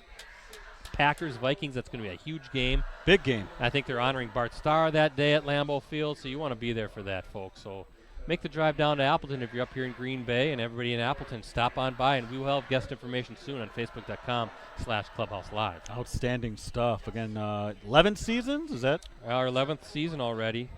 Hard to believe. Brett, on Wednesday, starting this Wednesday. Are we doing it? Right before the holiday. It's going to be our Varsity Roundtable, the only high school show dedicated to student athletes. in a talk show format. Can't wait to get that started. Also our 11th season. It's going to be a lot of fun, Brett. Can't wait to get it going. And also on Wednesday, we do our podcast, the R&B show, though I don't know if it's going to be on Facebook anymore. Is that how we're I don't know. We should sit down. We've got some. We'll things talk to with talk Rosie. about. Rosie's the mastermind behind all this. We got some things to talk about with the podcast and the Varsity Roundtable Right. show to just kind of get it all so that we're on the same page. But next week is when we want it tentatively to start. Post Labor Day, yep. Yeah, so it's going to be good stuff, and we can't wait to get that going. It's going to be a fantastic prep season. We needed a little bit of a break, though, Brett. You know, we needed the 2 months off, basically, because it goes to mid-June. Yeah, usually with state baseball, I'll pitch in. I'm not doing the daily grind that you are, but because we got all these live streams that we're kind of pumping out, and this time of year is fun, but it is a little bit of a work to kind of get things and muscle memory going and all that stuff with the Clubhouse and Roundtable. And then it was a little tough this week too because of the quick turnaround with having a Thursday night game this week instead of the Friday night football game. So from here on out, it's Friday nights, and looking forward to it. Should be a fun season. And this Division I field is especially around here in northeast Wisconsin, it's wide open. It could be Bayport, it could be Kimberly, it could be Fond, it could be Appleton North, it could be Neenah. You know, who knows? One of these teams are going to end up going to Camp Randall Stadium. It's going to be coming from the Fox Valley. I'm pretty confident in saying that. Doubt about it. I can't wait. I mean, that's coming along pretty quick. Like you said, next week we're a third of the way through. It goes by. Like I said, you break it down into thirds, and it's like, wow. Brett, if I may, again, plug our Elite 11, again, put together so nicely by Jim Rosendick, again, our multimedia specialist here. Come check it out. It's a digital showcase of the top football players in our area heading into this season. As they started, when we talked about Max Musin of Bayport, the Navy recruit. He's on the team. Also on the team, Jose Concepcion, running back for Hortonville. Cole Pope, quarterback and defensive back for Menasha. Harrison Robidoux, Winnicott quarterback and defensive back. Jack Van Dyke does a whole lot for Neenah. Badger recruits in the kicking game.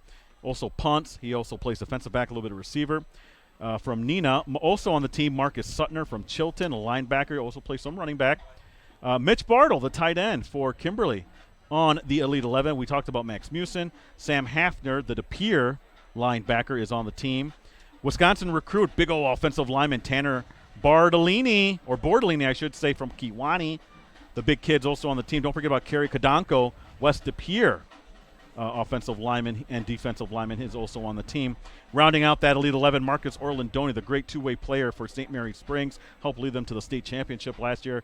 Leading tackler on the team last year, and also top running back for the Ledgers. He is on the team.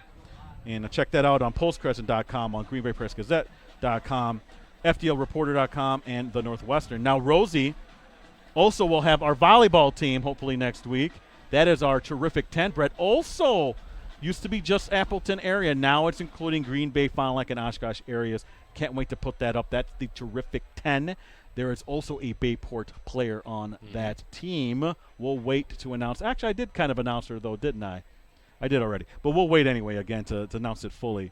But, check that out next week. We can't wait to have that digital showcase on the 4 websites as well. Always busy this time of year, getting things going again. And kind of looking at your G10 prep football rankings, Ricardo, I'm just going to run down those quickly. And, again, one of those come out weekly every Thursday now. I moved it back to Thursday.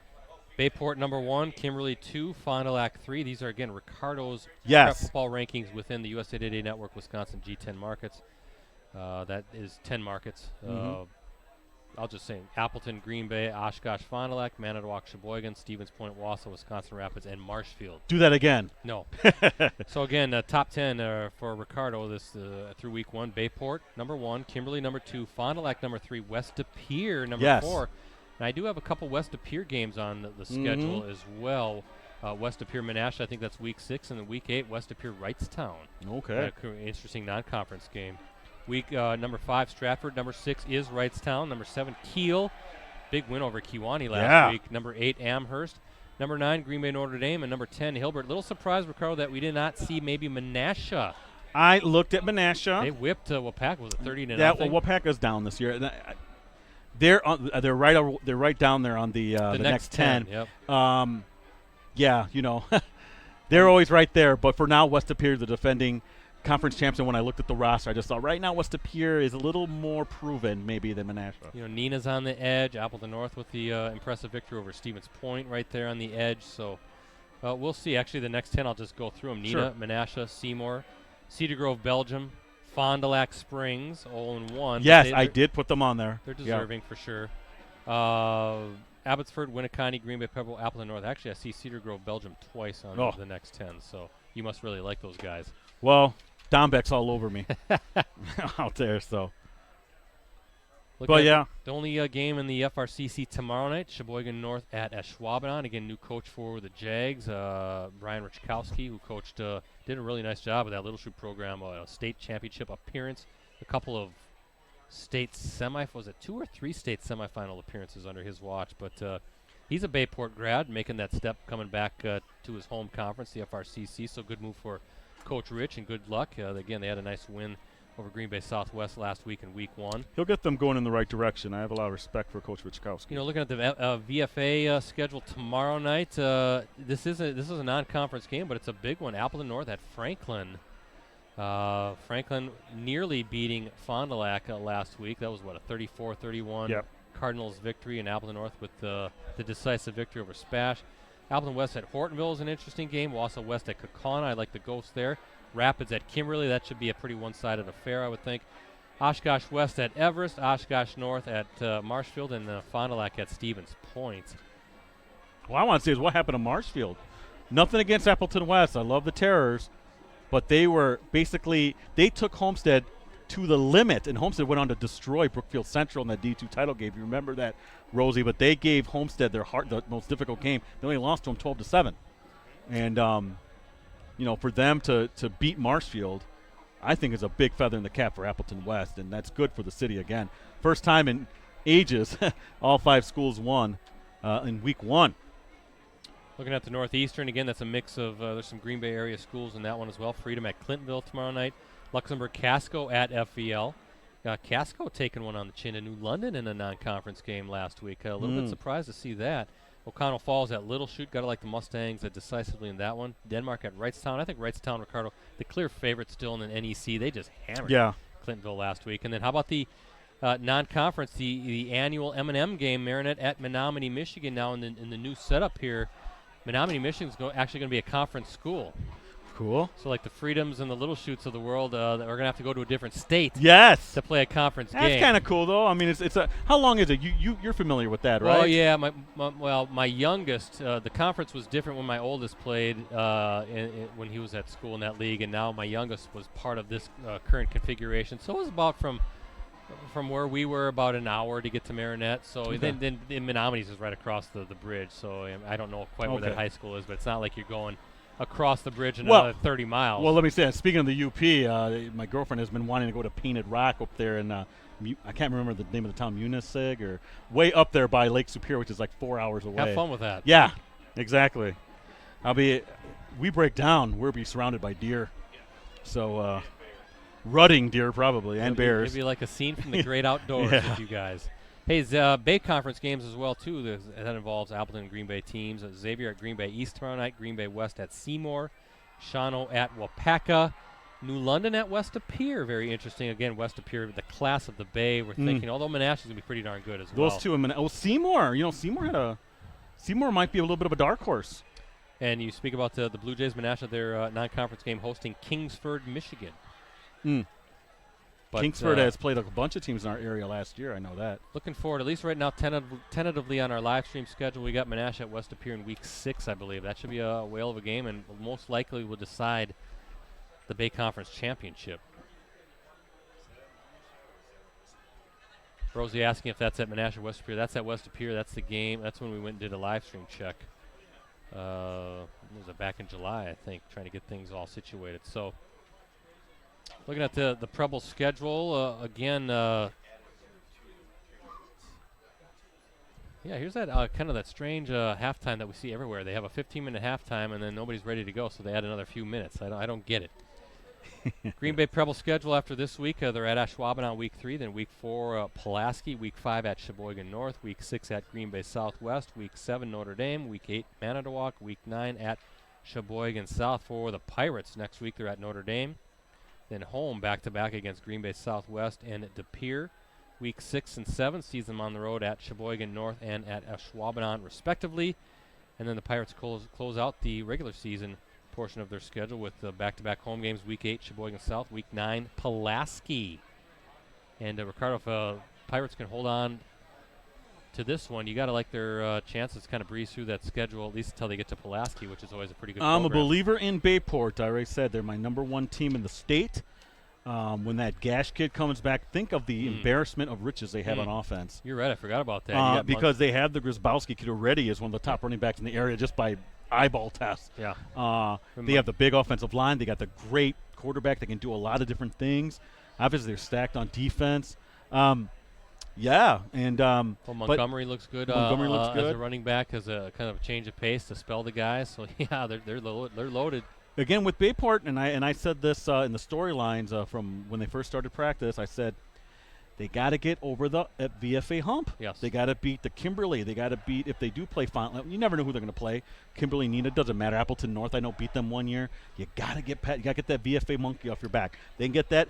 They can contend with anybody. They get down the state final. They can beat anybody. Well, they did take down Appleton North. We streamed that game. That was right. a state? Was that a level 2 game? Might have been. Yeah, because the state quarterfinal then was Kimberly and Bayport, then Kimberly Fond du Lac in the state semifinal. But to try to get to Madison, they're going to face a VFA team if they can get to the state quarters in the state semifinals. Well, not just that. I think Spash beat them one year. So you're looking at the VFA, again, the monkey off the back, then get them off their back. The talented team, the talented roster that's on this team should be able to bring home a gold ball. I know that's something Coach Westerman has been working on for a long time here. Almost ready for the second half, BC. You need some good fortune. You want good health. Yep. You know, that can always derail a team as well. So. We talked about that with Kimberly. They lost their starting quarterback, Jackson Routier, the week leading up to the first game. Imagine that. I was trying to get a hold of Jones just to find out who won their quarterback competition, Brett. And he was lamenting the fact that Routier that very day had torn his ACL. Yeah, that's too bad too, because based on what I had heard from you and some others, that he had really distanced himself. Yeah, he put in the time and with quarterback camps and everything, but you know how they're well coached. And right now they're going with Caden Pendleton, the sophomore. Green Bay Southwest down against De Pere 10-7. So a close game there. And third quarter underway as we get going. Bayport going to have the football to start this half. And that's Alex Sylvester bringing it back. Still moving near the 40-yard line. Good start for the Pirates. Takes it to the 39.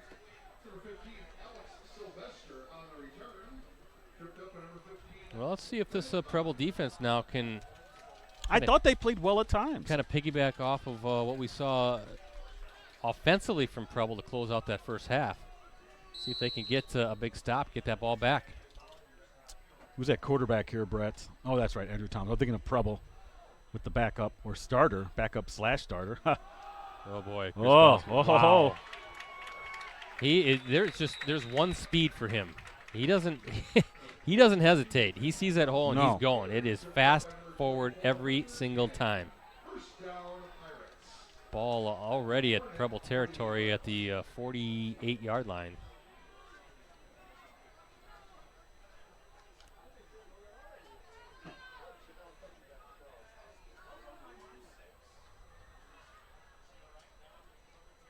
Yeah, it's going to be on Grzybowski. He left before the snap. That'll bring up a first down and 15 from the 47 of Bayport. Both teams 1-0 again coming into this one. Both with shutout victories. Preble over De Pere last week, 28-zip. Bayport 42-0 over Manitowoc. Look at Bayport. They've qualified for postseason play every year since 2001. How about that? A string of 18 straight seasons. They returned 8 first-team all FRCC selections as well. Another reason why Ricardo has Bayport number 1 on his list. Look out! This kid go. Are you kidding me? Look at him go down the sideline.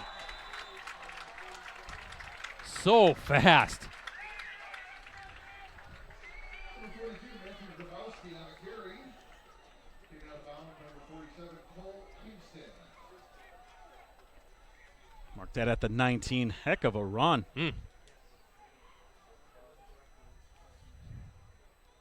34-yard gain for Grabowski.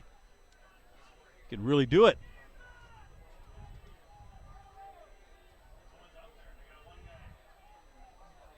Two receivers far side for Bayport.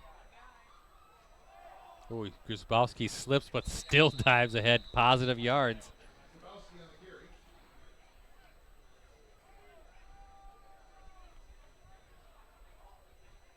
Getting up at least 4 or 5. Wow. Fall forward. You got to like it when your running backs do that, Brett.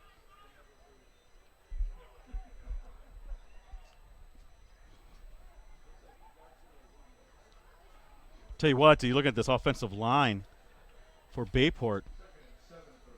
We talked about Braden Doyle, Jacob Nugent, John Burgess,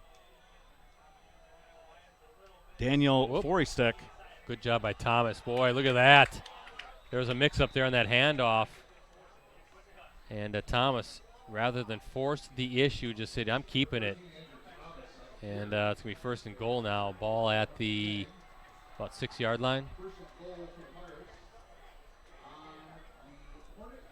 We'll call it the 7-yard line. Well, again, one more time, Danforth is the other offensive lineman, but what a heck of an offensive line. Danforth, Forystek, Burgess, Nugent, and Braden Doyle. Boy, look at that. Look at Grabowski just fighting his way across the goal line. 7-yard score, his second touchdown of the game. And how about that for a start and maybe an answer by the Pirates, Ricardo? Just under 10 minutes left, yeah. Took it right down the field. 5 plays, 61 yards. That'll get it done. Got to update that on my Twitter. Again, follow me at PC Ricardo. Brett's at PC Brett. So you don't forget about Rosie at Metal Rosie.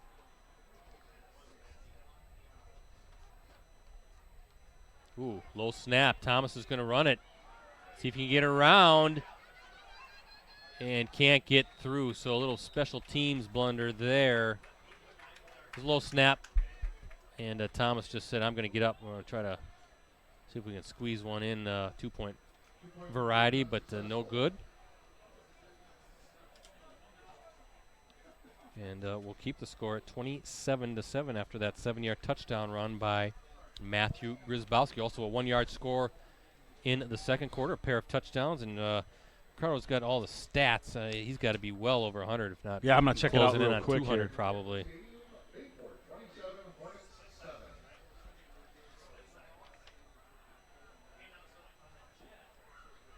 Mentioned Ricardo was going through some of these offensive linemen. Braden Doyle, again, the Central Michigan recruit here, and co-offensive lineman of the year honors in the FRCC. Max Musin was the defensive player of the year. And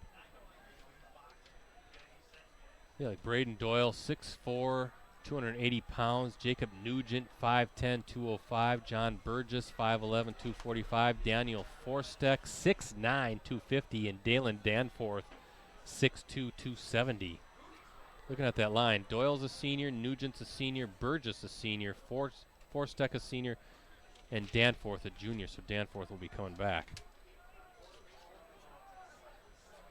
It's kind of you get a feel when you talk to the Bayport folks. This is the time, right? You get the feeling this is our time. We've got everything in place and an all-star cast, including 8 first-team performers coming back. As Shevchik brought down quickly. But we'll see. We'll see how it all plays out. Take it 1 week at a time. It'll be fun to hit all these different fields, different conferences, different divisions. Check out some of the best the Northeast Wisconsin, the Fox Valley has to offer when it comes to high school football. Brett, I have Grabowski, junior running back, for 15 carries, 152 yards. That's unofficial, of course. Those are just my stats. But heck of a night for the junior. Yeah. Feels like it's a breakout night. Again, I mean, just so many Well, weapons this offense has. And you're right. Yeah, you forget about great running back that they have, Isaiah Gash, the son of the former NFL player, former Packers coach Sam Gash. Kind of just, again, nursing a minor knee injury, and he's expected back shortly. Boy, what a combination they have in that ground game. Nice catch. And that's Bergy is still out there for the Pirates. Rainier with the catch. Yeah, and his dad, Sam Gash, that wasn't just some NFL player. No. He was a Pro Bowl guy for the Ravens, I know for sure. Fullback, right? Yeah, just an outstanding player. I think he blocked for Jamal Lewis on that 2,000-yard season he had. I thought he was a Patriot as well. He was a Patriot, yes. Bounced around with a couple teams. 7-yard gain, second down and 3, and knocked tipped. down. Oh, was that? Did Musen knock it down? That was Van Hemmelrick, the linebacker, Okay. 6'4" kid. Nice play.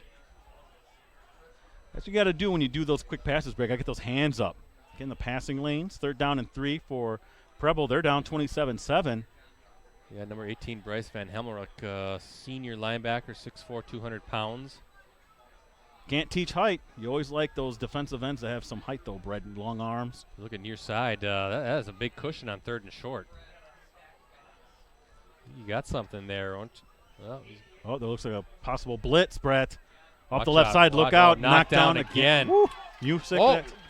Oh, that's big old. That's incomplete. That's big old Jose Ramirez, Brett, who knocked that down. He was, wow, there was about 3 or 4 white shirts right in Bergy's face. Well, yeah, and a nice blitz by Storby, Brett. Really kind of blew that up as well. Nothing to do. Nowhere to go for Bergy. And a great start to this half by Bayport. Offensively marching right down the field. Again, and then getting the quick 3 and out. I don't know if that was supposed to be a screen pass, Brett, but yeah, you'd like to see something to try to slow down that pass rush. As this punt off the side of his foot, out of bounds. I remember your officiating friend had a kind of a formula. Triangulation. Yeah, I don't know what that means. It's basically 3 points. The 3 officials, or 2 officials, they use 1 point, and then they use their 2 where they're standing to kind of figure out where the ball goes out. Way past my pay grade, Brett. Way past my ability to comprehend any sort of mathematical formula. Yeah, it's past my UW-Milwaukee math. Math was never basic math I was good at, but any sort of like calculus, nope, and not me. trigonometry, and algebra. I don't even think I got that high. I was more like algebra. I didn't even take math class in college. I took math applications. I had to take a math class. My son will be taking a math class.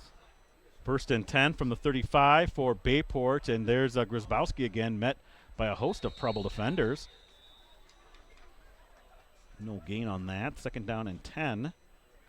Again, Grzybowski now 16 carries, 152 yards. Look like Michael Williams and Alex Champagne combining to bring down Grzybowski there for no gain.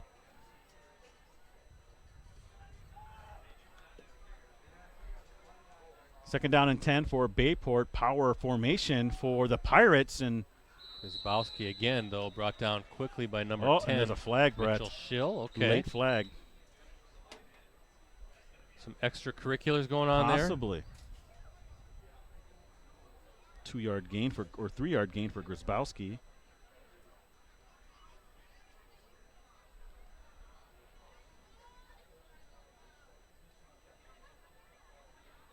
That'll be a personal foul on the Pirates. So going to back Bayport up.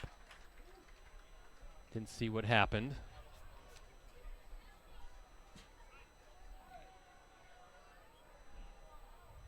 Was it a low block or something? They really didn't explain it here. At the end of 3, De Pere on top of Green Bay Southwest, 10-7. And Appleton, how about this after 3 quarters? Appleton East on top of Neenah, 17-7. Ooh! Patriots with a pick 6 on the final play of the 3rd quarter. That's according to at WFRV Sports.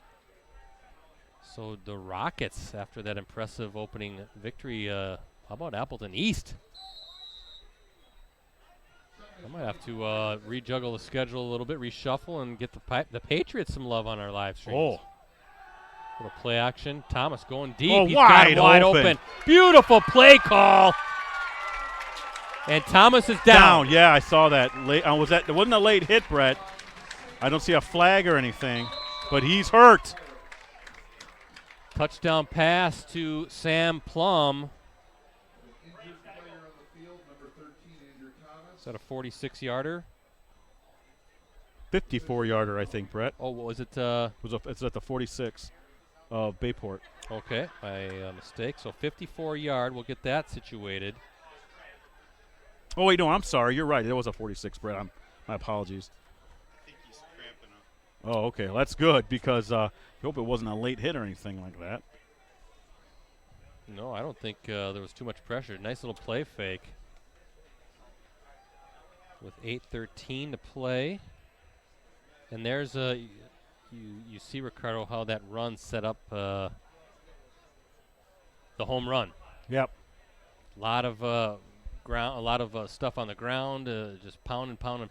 Play action, defense bites, and Plum wide open. Beautiful ball by Thomas, and hopefully the young man's okay. It looks like they're just trying to work out something in his calf. It looks like he's gonna be all right. That's where the Bayport fans collectively holding their breath. You don't want to see your starting quarterback go down. Looks like he's okay. Just put him, fill him up with a little water. And if it is a cramp, get it out of that calf. Get ready to hit the field here a little bit later. But 33-7, 46-yard strike from Thomas to Sam Plum. Gorgeous pass. Plum did a great job of creating separation as well. Is that 8:13? It is.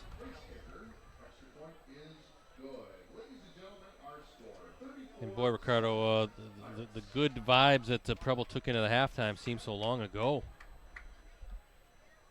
Yeah, exactly.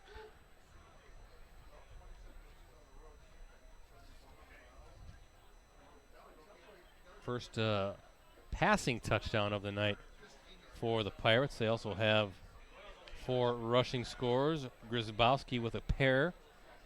Montgomery and Thomas. Thomas now with a throwing and rushing score. Rushed for a 2-yard score with 1:57 to play in the second quarter, I should say. Made a 21-zip. And now the 46-yarder on play action from Thomas to Sam Plum. 34-7 with the lead. And 8:13 still to play here in this third quarter. Yeah, well, Preble has only 7 yards in this quarter, Brett, and 2 incompletions and a completion for 7 yards. It's not the way they wanted to start the second half, especially after that late touchdown in the first half for the Hornets.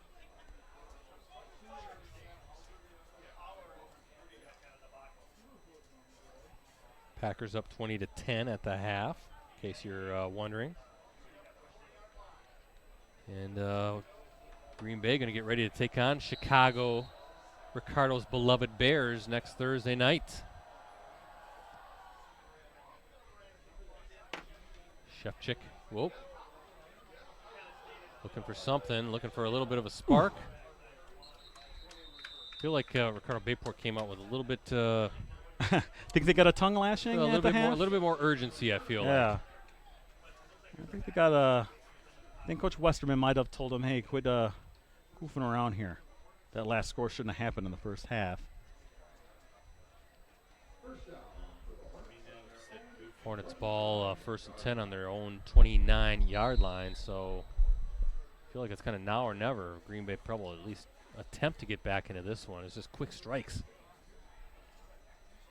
As Orion Bergy, the quarterback, filling in for the injured Evan Holm. Wondering, like you said, Ricardo, if he did get his bell rung, the junior quarterback, and can't come back can't in. come back, just make sure. Oh, okay. He's on, sure. Oh, yep. Rosie with the eagle eye. Okay, so something wrong with looks like maybe the left leg. Left leg's wrapped up. Oh, wow. What happened there, Brett? Busted play, and there's a fumble. Man. And Bayport saying they've got it. And they do. Brett, that play looked terrible from the start. Wow.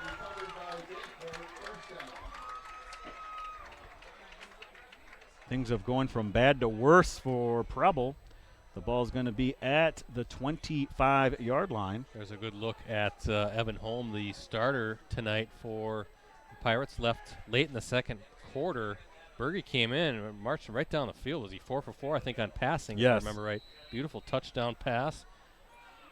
16-yarder from Bergy to Nathan Van Seth. And then with 21-7, looked pretty good. It looked like we have a ball game. And now Bayport here with, after the turnover, 2 quick touchdowns here in the quarter and a chance to really seal this away. What happened there, Brett? I missed that.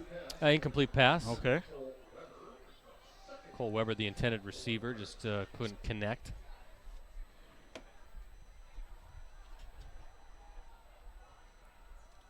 Preble, by the way, I mentioned Bayport earlier. In 18 straight seasons, the Pirates have qualified for postseason play. Preble has earned playoff bids in each of the past 8 seasons.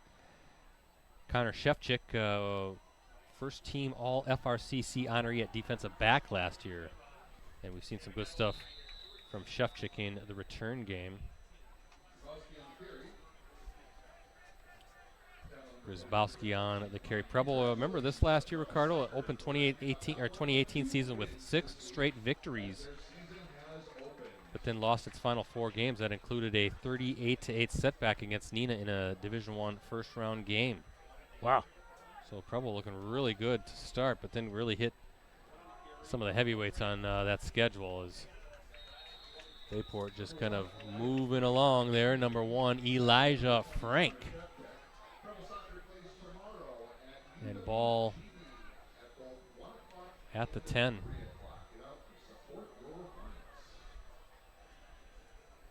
Nine-yard gain for Frank. Here's a question. If you get the score, do you go for 2 to try to get it to a running clock situation? I would, but we'll see what Coach Westerman does if they do indeed score. As look at that Wow. break in the tackles. Wow. Eventually thrown for a loss, That but might have been number 33, though, initially, Michael Williams, the defensive lineman, at least causing Grzybowski to alter his run and disrupting that play a little bit. Good job by the rest of the Preble defense to chase Grzybowski down. So 2nd and 10. Looks like they can get a first down still. yeah, it's a loss of 6 yards there for Grzybowski. He has 18 carries for 152 yards.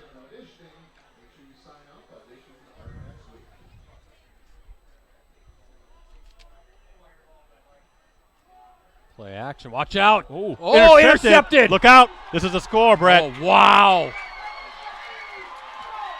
Look at the speed. That's Ian Henjum, Ricardo, the senior safety. Thomas got hit on the throw. That's an 80-yard interception return unofficially that I have.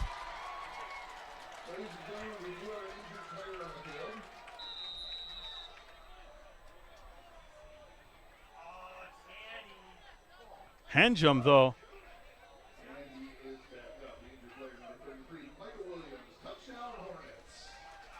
What a return for a touchdown, Brett. You knew he was gone once he got past the line of scrimmage.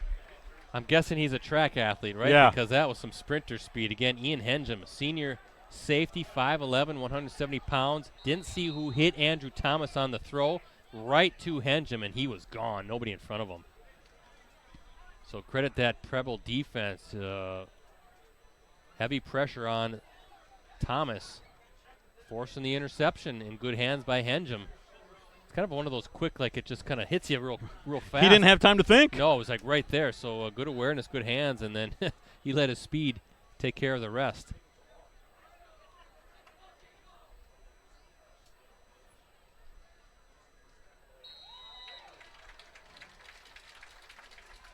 And the kick is through, so that'll bring a little extra juice to the Preble sideline.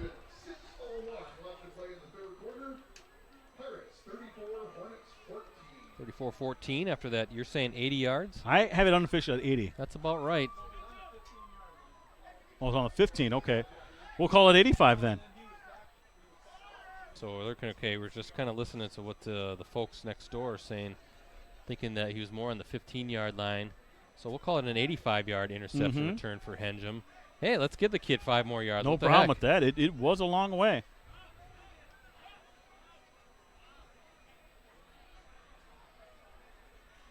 Sometimes those are the hardest plays, Brett, the ones right to you, you know? So give Henjum credit. 5'11", 170-pound senior.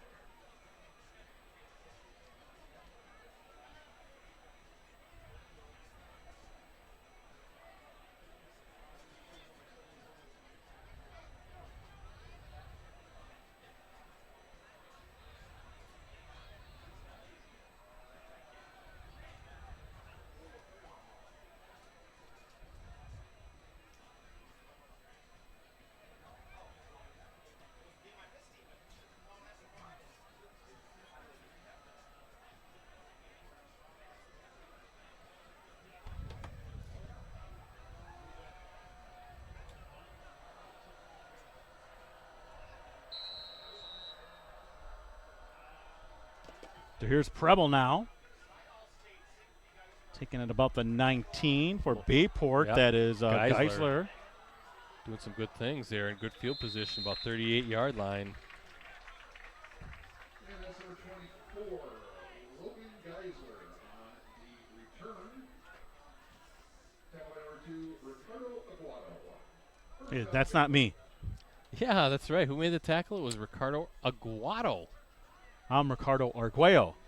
senior defensive back for My Preble. favorite player, Ricardo Aguado. Just want to give you some props, kid. How about Coleman with a big victory over Valders tonight, 44-7. Our colleague Tom Dombeck tweeting that one out. And let's see if the Pirates and Grzybowski can answer. And if you're Preble, let's say, hey, let's get another turnover here and let's make this a game again. 42, Nekrovowski on carry. I think if you're Bayport, this is a nice pace, you know, no rush. 33, Michael Lilio. Get the play in, you know, that sort of thing, but we're not in any rush. We don't have to hurry this along. Let the clock run here a little bit and get back into a rhythm, really just feed that ground game.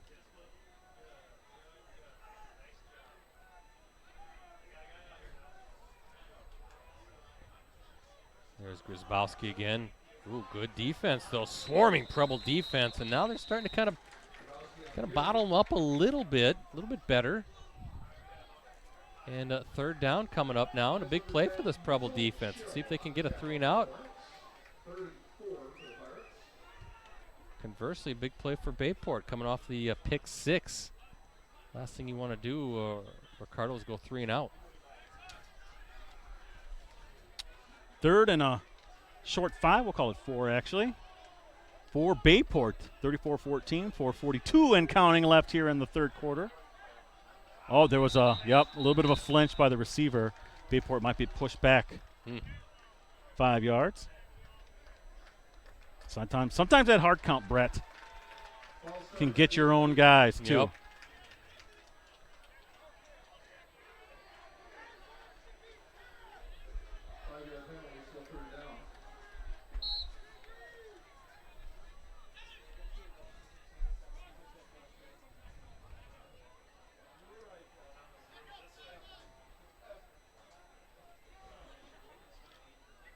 So a third down and 9 situations now for Bayport.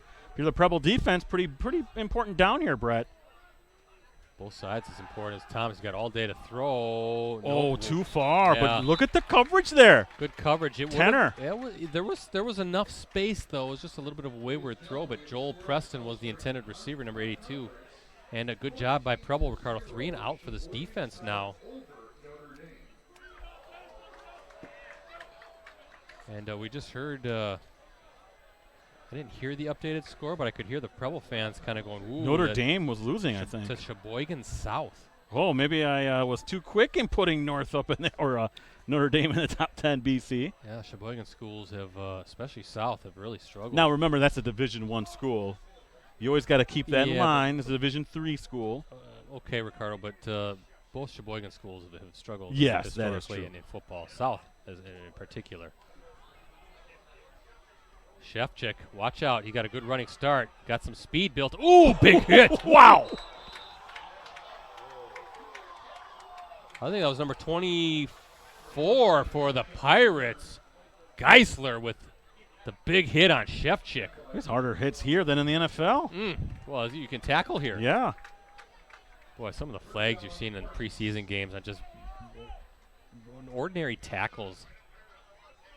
It's no wonder why tackling is so bad in the league now, huh? I agree. Jeez. Brett, you're preaching to the choir, my friend. Forget what game it was. It might even be a Packer game. No, it wasn't a Packer game. It was an offensive lineman just sort of turned around. He was still protecting the quarterback. Oh, I remember that one, yeah. Hit him straight on, and I forget what the rule is, but they call him for like I think it was the Vikings game, actually. It was like, are you kidding me? Yeah. It was a good block, good hit.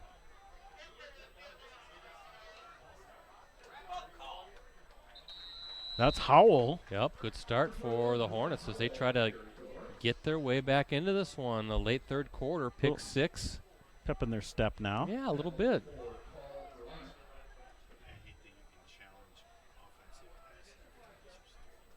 Yeah, Rosie talking about the NFL again, that you can challenge pass interference calls. No, that's awful. Knee-jerk reaction to the Saints-Rams NFC title game. Little pitch and catch. Bergy throwing it. And Look at he that. Spins his way to the first down. That's Nick Renier again. Close to the first down. He's just inches away. Okay, they're not going to give it to him. All right, I thought he was across. About a yard shy. Wow, I think the fans here don't like the spot. Well, they're closer to the action than we are, but I thought he got it. See if this Bayport defense now can answer with a 3-and-out of its own, though. Ricardo, at this stage of the game, down 20, is this 4-down territory? Oh, it has to be. It has to be. Rainier, by the way, 8 catches, 105 yards, Brett. Bergy trying to direct traffic here. Let's see what the call Give is. it to Howell. Wow, I'm surprised they just didn't give it to Howell. Deep downfield. What's a nice catch? Is he in bounds? Is That's the the question. thing. Nope, they're going to say out of bounds. Well, it's 2-down territory, Brett, or 4-down territory, just like you said. Went for the home run. Yeah, great catch. I mean, out of bounds, but boy, Renier's got nice hands, doesn't he? Love him. Big receiver. Definitely Good caught my eye. So many good-looking players on both sides. Bayport, of course, we kind of went through their all-star cast. And The thing is Rainier's making that look easy. yeah. Like, yeah, no big deal. I'll just go up and get it between 2 defenders. Good stuff here with Preble as well, and you can see that they're going to win some games here in the FRCC. Nice little stutter step. Good move. Oh, how? I don't know if he got it. Oh, boy, that's close. I think I don't think he got it. I mean, it's right at the 48. I don't know if he got it, Brett. It's super close. I think they're going to have to measure. Yep, they're going to measure, going to bring out the sticks. I don't know. I didn't see who came quickly into the tackle. Well, that was a nice job to stop Howell. He might have got a nice at the spot, marker. though. I'm going to say he got it. Let's see.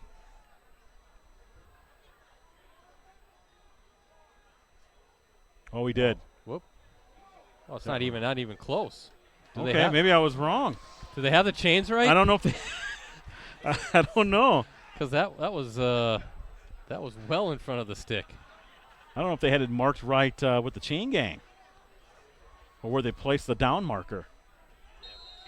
But 1 yard gain. Howell has the first down, and Preble's offensive drive continues down 34-14. Like Rosie said, there might have been a little kink in the chain, and Yeah. they just said, forget it. Yeah, forget about it. Fresh set of downs for Preble. Let's see what Bergy can do as he steps back, slings it, and, ooh, are they going to throw a flag there? The Preble bench wants pass interference. You can see Nathan Van Seth, his arms are up like, come on. I thought Howell did a good job, though, in the backfield. Preble brought pressure, BC, but Howell was able to hold it off just enough so Bergy could get that pass off. They're really using the height of their receivers, Brett. What did you think? Was that? I didn't see the play because I was watching Howell. I was expecting a flag. Okay. I thought there was enough contact, but the official, again, right there, and he knows the rules better than me. So he says incomplete pass. Preble now 2nd down and 10 from their own 48. Down 3 scores, trying to get back into this one. And that's how. Oh, nope. Oh, nice Beautiful. play fake. Oh. Had me fooled, too. Was that number 17? Yeah, and that's unfortunate that LeCaptain wasn't able to keep his feet, Brett. He had some more yards there. Yeah, but the senior tight end, first time we've called his name, Caden LeCaptain, senior tight end, 5'10", 172 pounds, and a really nicely designed play, and Bergy sold it. So did Howell. Ball's at the 35. 17-yard gain. Again, Ooh. two-step drop, throw it. Van Seth again. I like with this. Pressure in his face. Look at Howell, too. He's a big kid.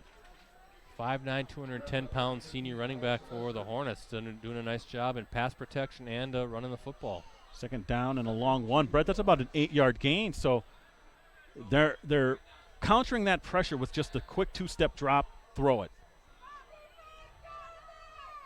Oh, yeah, I think it was a false start by Preble. I did see a Bayport kid possibly cross the line, but I think they're going to call this on Preble. That might be what they're discussing.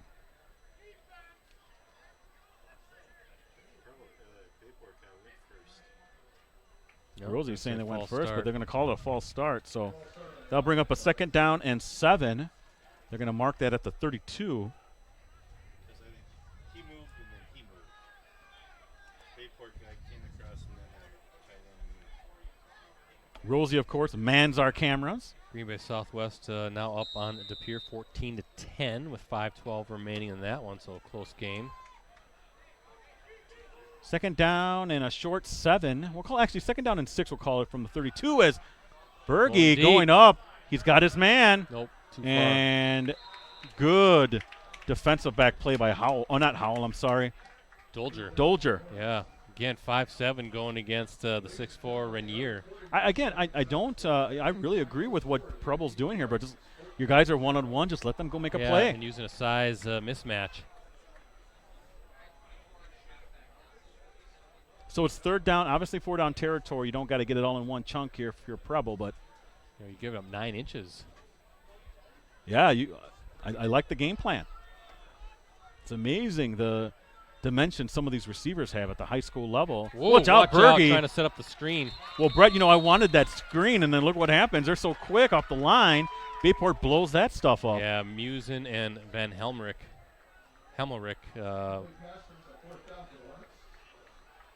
Not much time for Bergy there to set anything up. And now what do you do here? Fourth down and what about 6? Ball at the 30, We'll call it 6. 31-yard line. Minute 4 to go here in this third quarter. You know, you say you try to set up a screen maybe to offset that pass rush, but there's not even any time for that. Yeah, they're so quick off the line. Here it comes again. He got him. He's got him. He's got him wide open. Caught. Wow, touchdown. If you're Bayport, how do you let him get past you? Van Seth, 31 yards.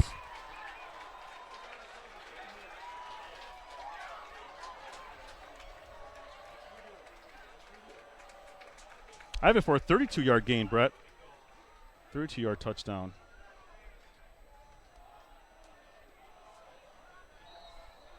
But either way, Preble. Kind of made this interesting again. They absolutely did. No quitting this Hornets team. It's a 2-score game, down 14. Bergy, like him, Brett. He stood in there. Yeah, he did. There was pressure, but there was good blitz pickup, too. They gave him enough time to hit Van Seth, who got past his defender, made a nice catch, and actually adjusted well to the ball, had to go back inside.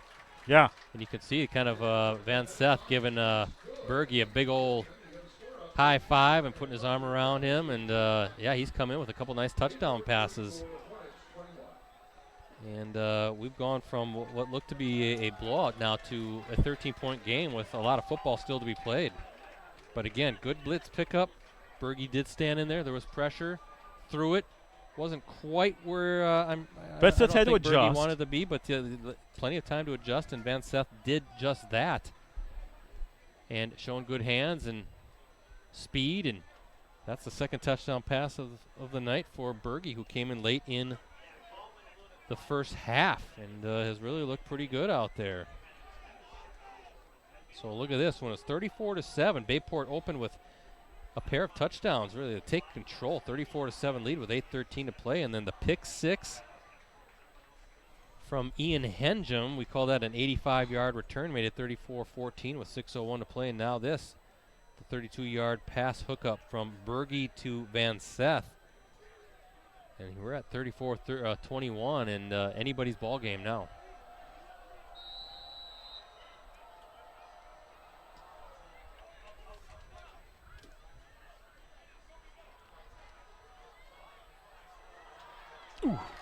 Boy, there's some good hard hitting going on. My goodness. Good return by Alex Sylvester and good ball security, more importantly than that, because there are some big hitting going on. Now you feel that intensity, Ricardo, starting to build again.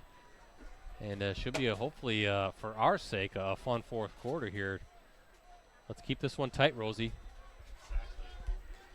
First and 10 at the 34 for Bayport. 50.6 seconds left.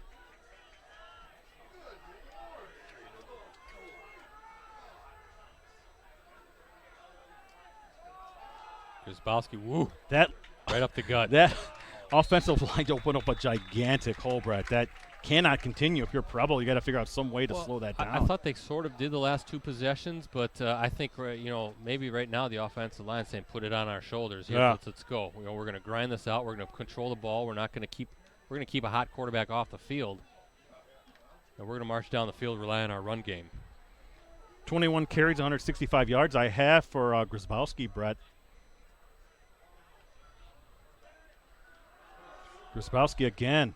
Look, it takes 4 or 5 guys to bring him down. It looked like Michael Williams, the senior defensive lineman for Preble, number 33, got in there quickly. Is it going to be enough for the first down? With 7.7 seconds to go. They're calling a first down. They're moving the chains.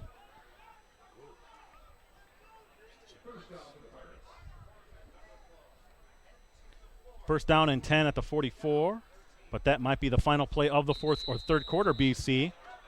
Entertaining third quarter. This has been a fun game. Oh, my goodness. 34 to 21. Fun game. I'm telling you what. I mean, we all know, again, we've talked about it quite a bit tonight, again, how good Bayport is, but don't sleep on this Preble team. They got some guys that can do some stuff out there. They're going to win, again, a lot of games in this league, and they're going to be a tough playoff matchup down the line.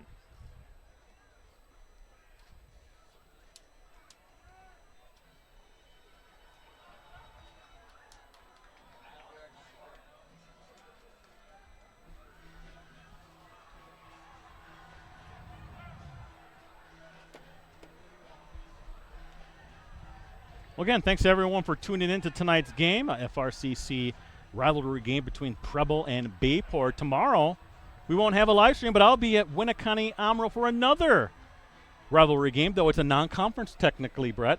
But the two teams have been playing for that China Bowl for a long time. You have some history there. I do. Played on varsity on 3 of those teams for Amro. Never lost the China Bowl. There you go. What does the China Bowl look like? It's a cool little porcelain China bull, like a red bull. And whoa, check it out. Oof. Breaking tackles again past midfield is Grzybowski. How did the China Bowl, has it always been that same trophy, the same China Bowl? Or they've had several because they put the score on it. Oh, okay. So does somebody do they all look alike? Yes. So somebody makes them then? Someone makes them, yes. Okay. How long has this been going on?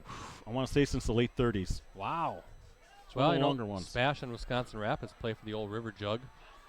They need to have more of these. We need to have some more teams around this area have those. As Grzybowski, I mean that with sincerity. I think that's fun to play for. I agree. Well, Little Chute, again, we talked about the County Ensign, Little Chute Freedom. Little Chute and Luxembourg Casco play for the LC sign. That's right. And we know Appleton Xavier and FPL play the Apple Bowl. Yep, that's a good one. But there needs to be some, maybe Preble and, Bayport here should be playing for some sort of trophy. Or East and West. They play something. Green Bay East and West. Oof. Like a Preble and a Southwest, that would make sense. I don't know. Champagne made a nice tackle there, Brett, but again, that's like 4 yards downfield. That's not what you want to see defensively.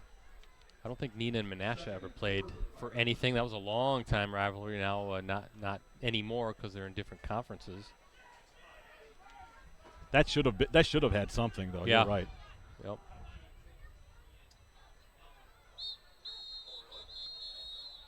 We have a flag on the field. There might be a false start here.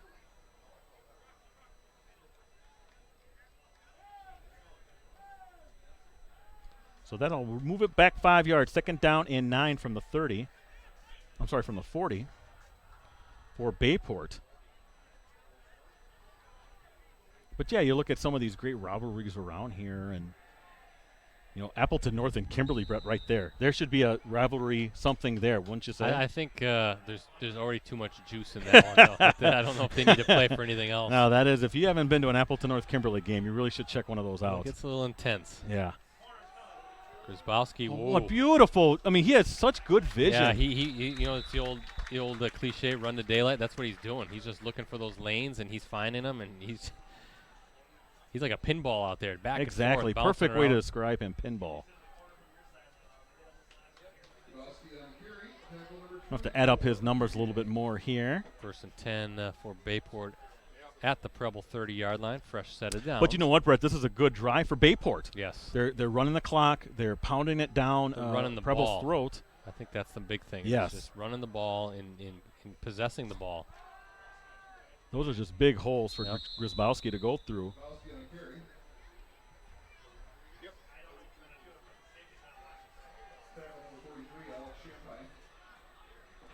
Champagne very active for Preble. Another tackle.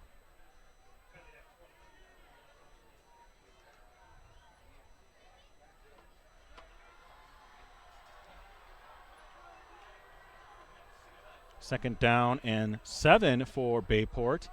Give it back to Grzybowski again. Nice hole, good yardage, and he takes it to the 20. Near a first down. We'll see if they're going to call it a first down, and they do. So already that was the third first down, all on the legs of Grzybowski, Brett, on this drive. What can you do if you're Preble? Try to bottle it up and get that stop, but easier said than done. There you go, right away. You called it. Yep, that was Big 71. He's saying, kind of doing the Dikembe Mutombo, like, nope, not going to happen. That is Daquan Beatner, a 6', 275-pound junior for the Hornets.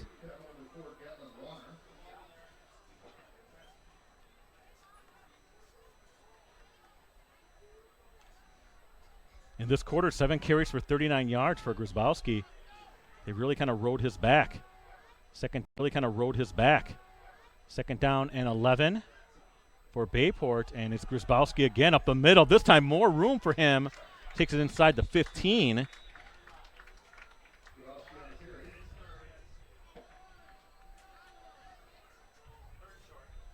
It'll be third. What do they call us? A 3rd and 3 yard situation? I would say ball at the 3rd and 4. 14-yard line. Yeah, 7-yard gain.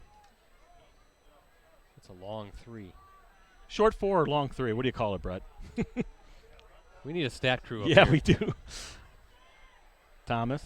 Boy, just feed number 42 just wait. there, I mean, just think. way too much room up the middle. That Preble line has to be gassed, Brett, wouldn't you say? Well, I would think so. Again, I like the decision by Gary Westerman. Again, just to put it on the offensive line. They got great guys up front, big guys, strong guys, 4 seniors and a junior, and a fantastic looking running back, and just not going to do anything fancy. Yeah, again, just keep pounding, ball at the 5. Doyle, Nugent, Forstek, Danforth. I mean, just great players up there.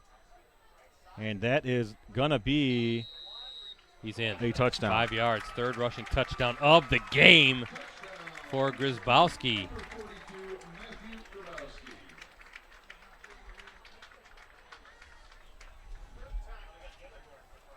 Trying to see what that drive was, Brett, because it started in the 3rd quarter. Yep, a lot of time. And it's exactly what Bayport needed after back-to-back scores from the Hornets. Yeah, I have a 12-play, 66 yards.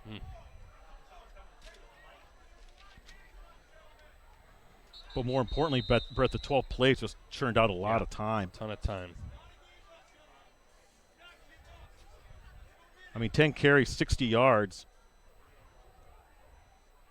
for Grzybowski on that.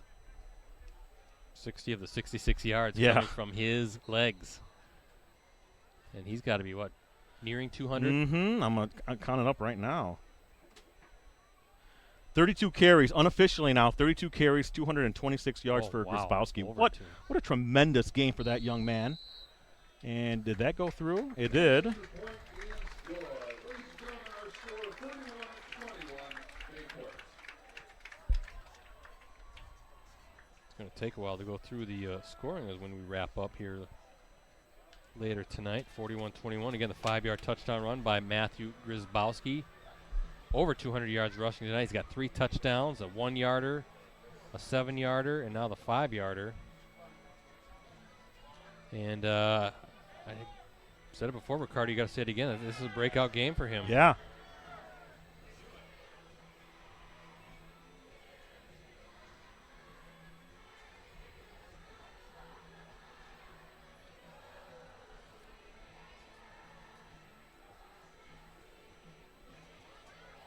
What's the time on the clock again?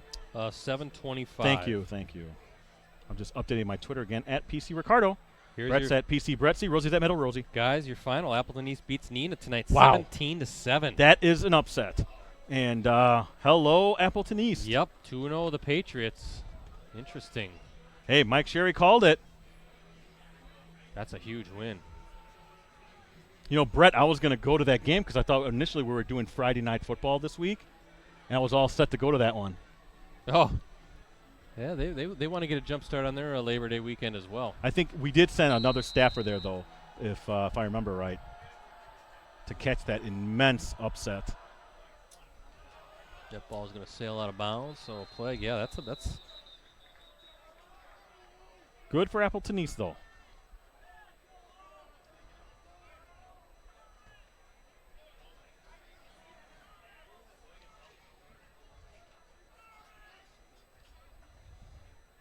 I'm going to update Grzybowski's stats online, or on Twitter, I should say.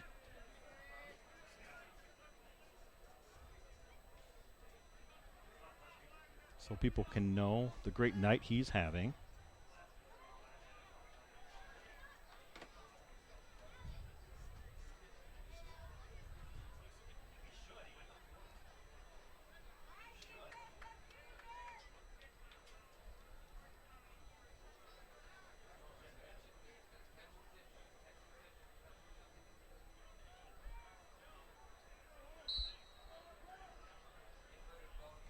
So we have a first down and 10 from the 35 for Bayport. Good third quarter for them, but this is their first offensive series in the fourth. Howell, nowhere to go. yeah, pushed his way maybe to a yard. Oh, he did, but- yeah. Well, let's see if the Bayport defense now can do what its offense did and take control.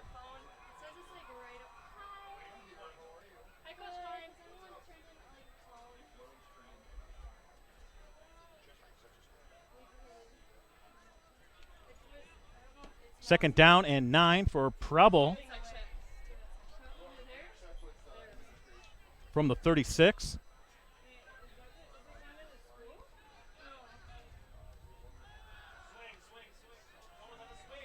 Ooh. Oh, boy, that's tough. Yeah, intended for Ben Navarre. And, you know, you got to give credit to Bergy. He had the right idea, Brett. Looked through all his options. Well, Navarre again. We kind of saw it earlier with a different receiver, but maybe trying to make a play before securing that ball in space, but knowing that a defender is closing in hard. Easier said than done. Third down and 9 from the 26.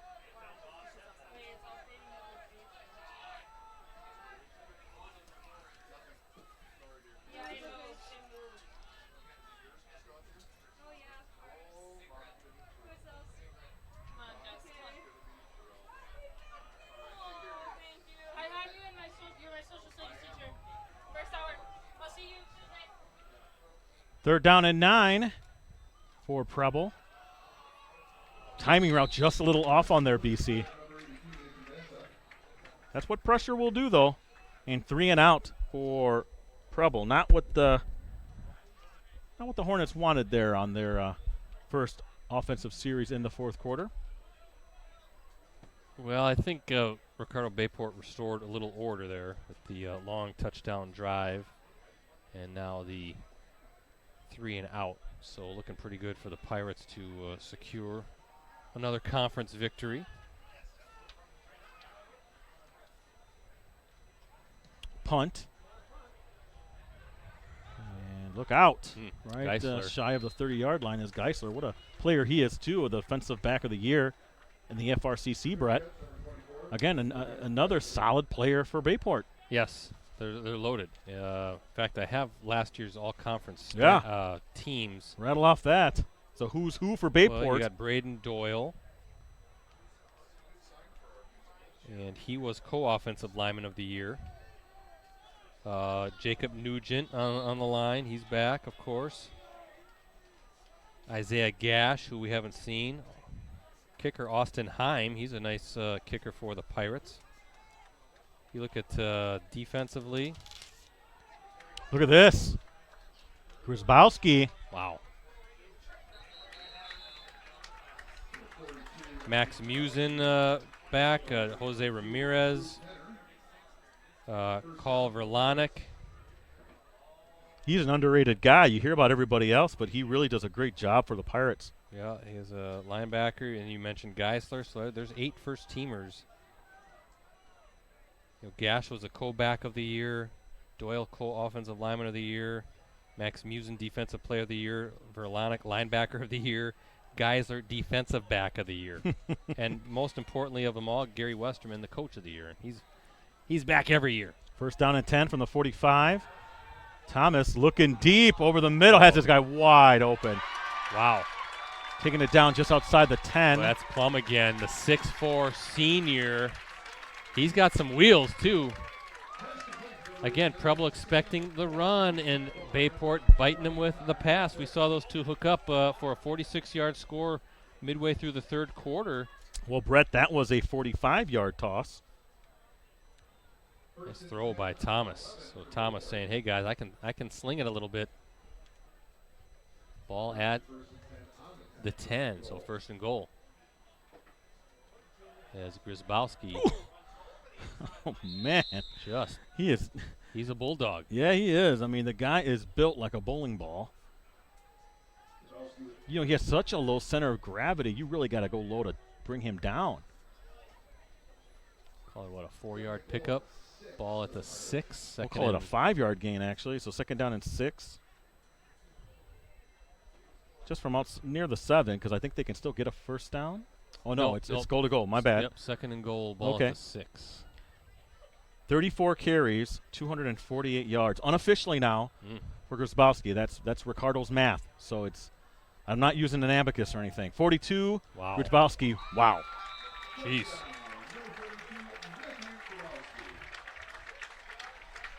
35 carries, 254 yards, 4 touchdowns now for Grzybowski.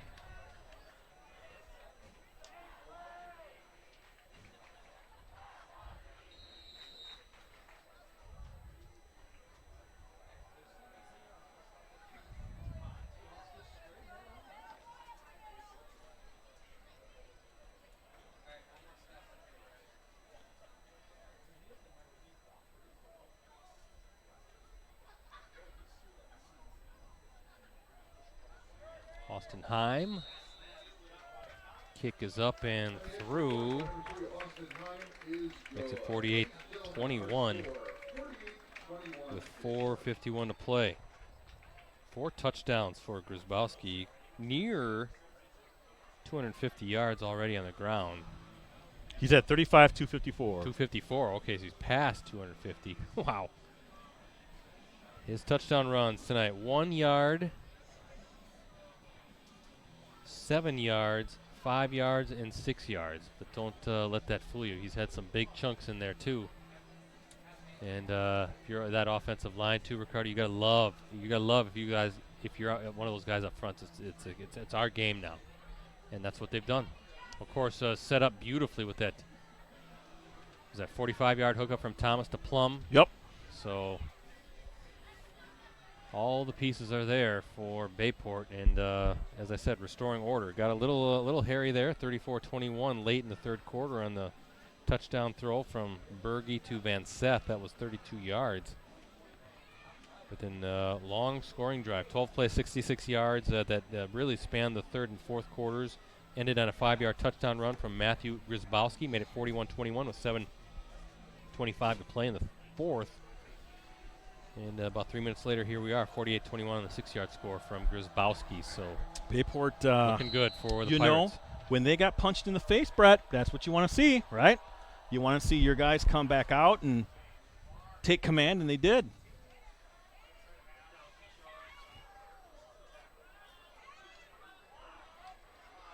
Ben Navarre zigging and zagging his way down the field. Speaking of this field, named after Pat Prochnow. He is a Wisconsin Football Coaches Association Hall of Fame inductee who taught and coached at Preble. Now check this out. He guided the Hornets. He helped guide the Hornets to 9 conference championships and 12 playoff bids as both an assistant and head coach. Also led Preble to the semifinals 4 times and finished his career with 169 wins. I believe they named the field and the track. I'll talk about that in a second. Back in, I want to say 2013. People don't realize how difficult it is to get to even one game of state. It's phenomenal. Phenomenal accomplishment. So Pat Prochnow, an excellent football coach here for many, many years, teacher, and also a successful track coach for the Hornets, and helped lead the way in improving the facilities here through the formation of the Preble Quarterback Club. Prochnow is also a member, Ricardo, of the Wisconsin Track Coaches Association Hall of Fame. So how about that? And speaking of the track, it's named after Jack Drankoff, and he coached track here for 41 years and cross country for 36 years. His Hornets cross country teams earned 27 conference titles and the 1984 WIAA Class A team state title. Drankoff, a member of the Wisconsin Cross Country and Wisconsin Track Coaches Association Halls of Fame. So kind of neat look at the history here and who the track and football fields are named after.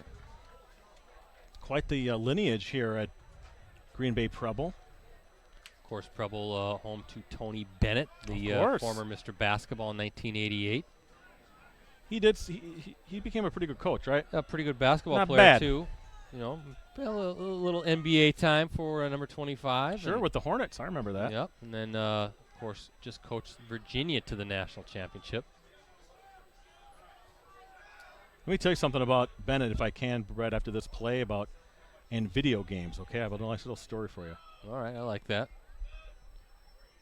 But yeah, I remember we were at you were at Pulaski High School when we streamed the Kaukauna Green Bay Southwest. Intercepted. Nice play on the ball. Slasted. Andrew Slasted is right, senior defensive back, and that's your exclamation point as Bayport going to take over with 4:21 and up by 27. But when we were at Pulaski High School streaming that, it was a sectional semifinal or regional final, I can't remember. But Kesley, Fred Kesley, I believe, was the gym was named after, and talked about him a little bit. So it's kind of neat to check out these different venues and see who they're named after and try to find the history. And great history here at Green Bay Preble High School. Long time school. My father-in-law went here. Great athlete back in his day. Played football at Ripon and basketball. Actually, Dick Bennett was his teammate at Ripon College. And my father-in-law even had a contract offer from the old Houston Oilers of the AFL coming out of Ripon.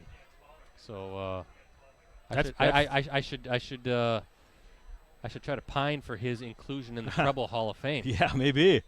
My mother-in-law went here too. If I may give you a little story, Brett, there used to be a video game for the Super Nintendo called Tecmo Basketball, Pro Basketball. This is in the early 90s when Bennett was playing for the Hornets. Yeah. Now, the Charlotte Hornets, of course, had those great players. Remember Larry Johnson, all that kind of stuff. Muggsy Bogues. And, Bennett. Alonzo Mourning. For some reason, they had Bennett's three-point skill level really high. Yeah. So, I think they had Del Curry, too. Yeah. So, if you played with the Hornets, when I played with the Hornets, I would take out Muggsy and I would put in Tony because Tony could shoot threes with him and Del Curry. Just lighten it up. Just lighten it up. Oh, they were fun to play with. Well, Tony Bennett, it's not that far-fetched. Tony Bennett, of course, the NCAA. No, but sometimes there's glitches or whatever, but they made his three-point too much, Brett. But he is the NCAA career three-point percentage leader. So okay, fair enough. Yeah, when he starred at nearby UW Green Bay for his father, of course, the legendary Dick Bennett. Did we see who had that last run? I think it was number 1. I want to say Elijah Frank. All right, so if, I believe that might be the end of the night for Grzybowski. Yeah, I don't see why he'd need to be out there. He's had a heck of a night. I mean, you don't need to put him for any danger with an injury, but yeah, again, I have him unofficially 35 carries, 254 yards. That is putting in some work, my friend. That's a good night. Yeah. He's going to sleep well tonight. Oh, that's Frank again. Jeez. Oh my goodness. He's going to be in. Wow, he's in, and that is, 32 yards? Yes. Jeez. 31 yards. Well, they have him listed as a quarterback, but I believe he was a running back on that play.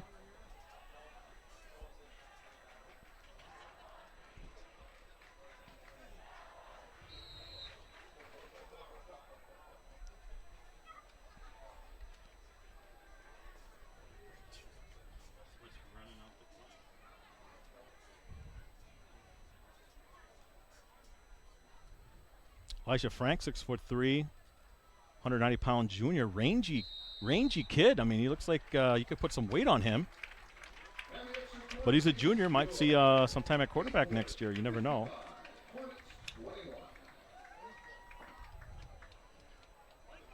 $55-21. Let's see how many.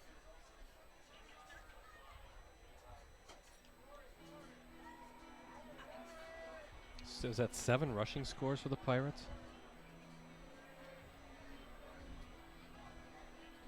3:25 left, Yeah. it looks like. I got 7 rushing scores. You had 4 for Grzybowski, now 1 for Frank. That's 5. Montgomery opened the game with a run, a 1-yard touchdown run. Then Andrew Thomas has 1. That's 7 rushing scores.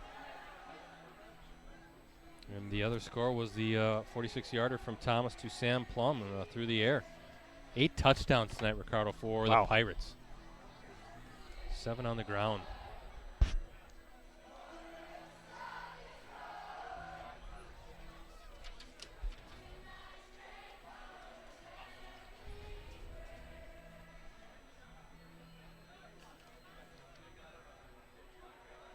Green Bay Southwest beats De Pere 14-10. Wow. And check this out, guys. Sheboygan South beats No. Notre Dame 14-0. Look, Brett, can I tell you the truth?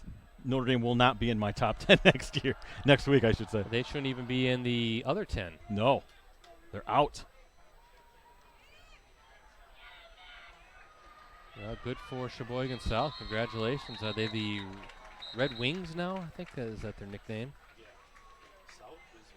Yep, Sheboygan North is the Golden Raiders. Golden Raiders, yep. Desautel's boys, I remember those guys. Oh, yeah. And remember those great battles with Diener, good win. sectionals. Oh, yeah. Yeah, Tom Desautel, boy. Was Kurt Portman was there. Just great games. Back in the 80s. The rivalry, those just did not like each other. I remember somebody, I don't know if it was Diener, somebody called him like the evil empire. Desautel. North. Yeah, some great teams, but that's an easy drive. Sheboygan to Fond du Lac on Highway 23. But you know your program is at a high level when other programs put empire and evil next to it. You know you're intimidating some programs. Good win for Sheboygan South, and how about De Pere falling to 0-2 now in FRCC play? Redbirds. Is 28 for Butler. Preble. Yeah, Riley Butler, a junior running back. And a good win for Southwest. The Trojans now are 1-1.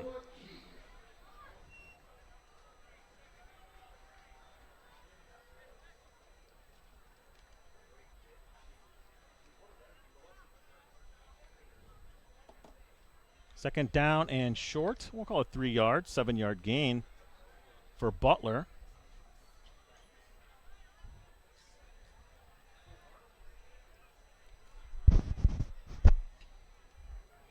Well, there'll be some.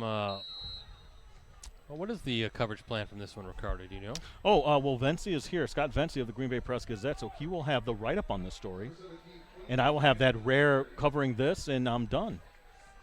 All right. Well, I'll be heading back to the office, but you know what I'm saying. You don't have to run down there. We can wind down, and you can actually help us carry equipment back to our cars. Maybe, depending on where you guys are. We're just right here, right by the fence.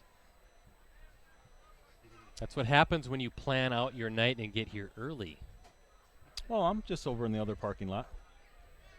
the way this was, they close off the street. They gate it out. You can't go. I don't know what's that, Dan's Avenue, I think, between the football field and the actual high school building.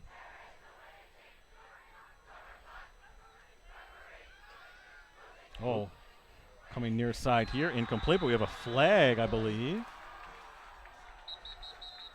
Little laundry.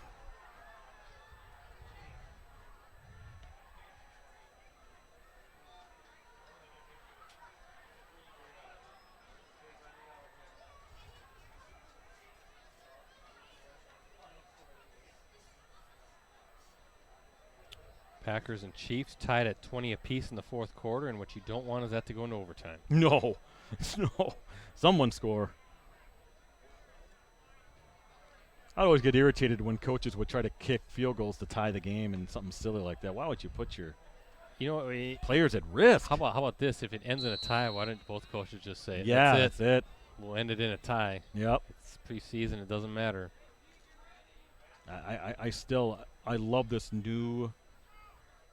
Again, I love the new sentiment where you don't play your starters. I really do. That never used to be. Remember back, this is way back in the day, the preseason was 6 games in the NFL. Right. Oh, my God, that's 2-day awful. practices and that's 6 awful. days. Or 6 games. Yeah, that's nuts. But I do think there's value in at least getting some game reps and getting a little bit of a rhythm. Do you really truly get that in practice? Depends on how hard you do your practices. And to tell you the truth, I do like no matter what Aaron Rodgers says, I like having, the combined team practices. Yeah, and I've heard that might be a new thing now in lieu of put the quarterback in red. You can't touch him, but everybody else goes. Yep. I mean, that's a good way to simulate stuff, but keep your quarterback healthy. Yeah, in lieu of preseason games, they're just gonna want to load up on joint practices, and then what the NFL should do, but they never will, is they you can't have full regular season prices on these games. Oh, that's nonsense. That's a sham. I agree with you.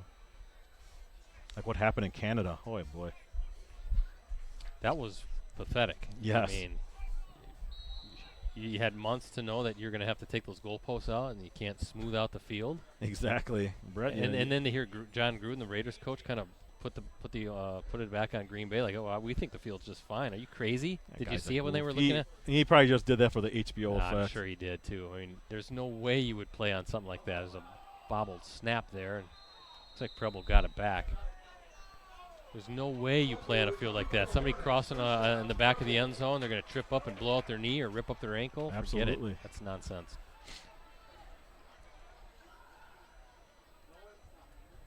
Well, a minute 25 to go. Preble has a chance, Ricardo, to put one on the board here before we wind down. Again, no game tomorrow night. Tonight is our Varsity Game of the Week live stream, so we'll be back at it next Friday at Papermaker Stadium. Our first look at Kimberly. Brett, I'm excited because I'll be able to get down on the field and actually walk along and watch the whole game down at the field level again. I'm really excited for that. Haven't done that in years. You know what? 10 years. I like to hear you say that, because that's when I covered high school football before the live stream. That's how I would do it. I would always be on the field. Wouldn't sit in the press box at all. You can hear things. You can write better stories because you can hear the guys talking. I always go like the home sideline too. I kind of walk around the track. I would get like in front of the bench, and coaches were cool about it. Until you have Bob Hyland yelling at you to get out of the way. You think it's cool. Hey, he yelled at me at the high school sports award show this past year. He didn't yell at you. He just kind of took you to task. He took me to task for taking Mike Sherry's stats. Easy. Look at you throwing people under the bus. No, I'm not throwing Mike. Actually, Mike got him from the WIA, so it's the WIA's fault. All right. Now you can throw a big conglomeration like that under the bus. They were the ones who messed up. But he gave me a look like he wanted to do an Oklahoma drill with me right on stage. He probably would have took you out, too. Yeah, I think he would. He's pretty solidly built. I would have cowered in fear. I would have said, no, sir, I do not want to do that. Things winding down here. Under 25 seconds left. 55-21, Bayport. There were several times in this game where it got kind of close, but each time Bayport responded, Brad. That's a sign of a very good team. Looks like they're just going to let this clock run out. I'm surprised they're not going to try to maybe run one more play, get it in the end zone, but that's the way this one's going to end. 55-21, Bayport improves to 2-0 on the season. Congratulations to the Pirates. It is official. The clock says 0. Preble falls to 1-1 on the year. Ricardo, since you don't have to race too far away, well, I'll let you do your tweeting first. Again, I did. So if you want to talk about the teams, we can do that now. Well, yeah, let's start with Green Bay Preble. Okay, listen.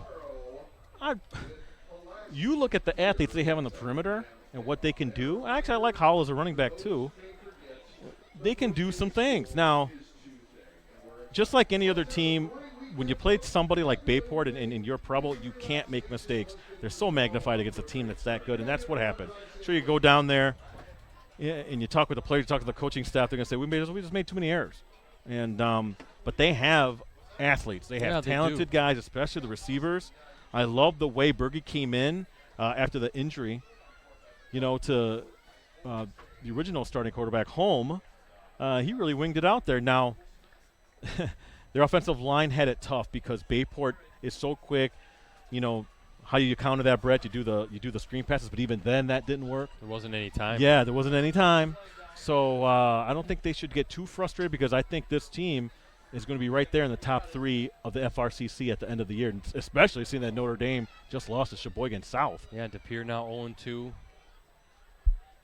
So Preble picked high. Preble's, I think this is a playoff team. I think this is a team that can maybe do something in the postseason. Just got to cut down on the mistakes. And as for Bayport, when they get Gash back, they're going to have a great problem, Brad. Well, how many touches are these guys going to get? Well, it's a great problem, but it's really not a problem. It's a great problem to have. Yeah, I mean, you get a kid like Grzybowski, 5'9", 180. You feed him that much throughout the course of the season, he might wear down. Now you're just going to keep him fresh, and it's a great 1-2 punch. And then you throw in Jade Montgomery on occasion as well. So I like their quarterback, Thomas. Obviously, their defense is star-studded. Sam Plum at wide receiver. Their offensive line is just tremendous, and Cole Weber at tight end. Now I don't want to make too much of this, but there's the mental game for Bayport. They have the players to beat anybody in the state.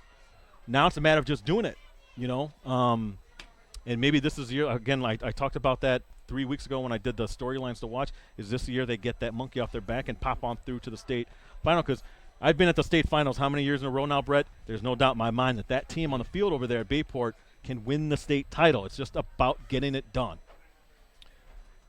Well, speaking of getting it done, we are just about done here. Week 2 Varsity Game of the Week live stream for USA Today Network Wisconsin. Guys, if you don't mind and you got a few minutes, I'd like to run down the scoring one last time.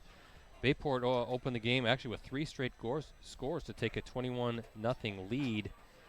First was a 1-yard run by Jaden Montgomery, then a 1-yard run by Matthew Grzybowski, the first of 4 touchdowns, and then a 2-yard run by the quarterback, Andrew Thomas. That made it 21-0 with 1:57 to play in the second quarter. Finally, the Hornets got on the board, made it 21-7 with 8.7 seconds to go in the second quarter on the 16-yard pass from Orion Bergy, who came in relief with the injured Evan Holm and looked really good. Completed all 4 of his passes to cap a 6-play, 90-yard drive. That 16-yarder was to number 82, Nathan Van Seth.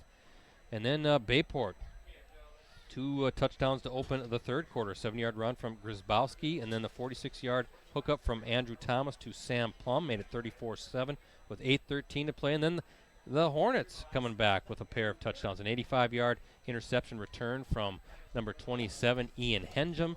And then a 32-yard pass from Bergy to Van Seth. That made it 34-21 with 56.2 seconds to play in the third quarter.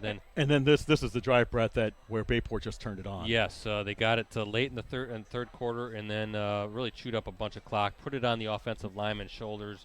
It was nothing but run.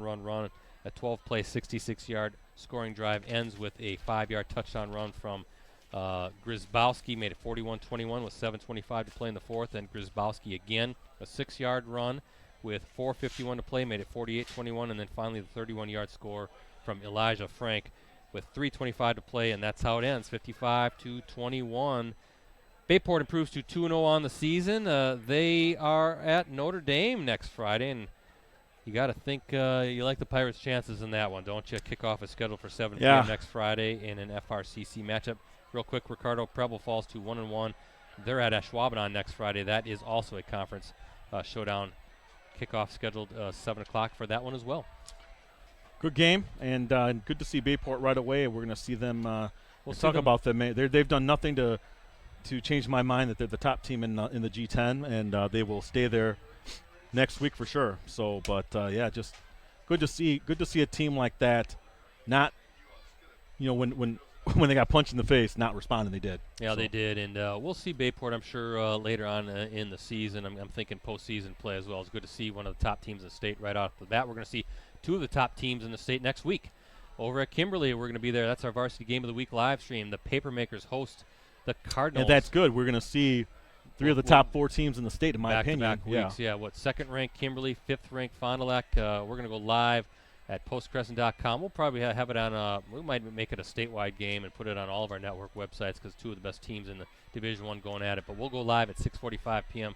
postcrescent.com and all of our Facebook pages. Outstanding. For sure. And again, one more thank you to the great folks here at Green Bay Preble High School. Dan Retzky, the athletic director, his assistant activities director, Joey Demerath. Great people facility. here. Beautiful facility. I'm so glad we got to live stream a game here at Preble High School. This is awesome. Awesome place. Gorgeous night.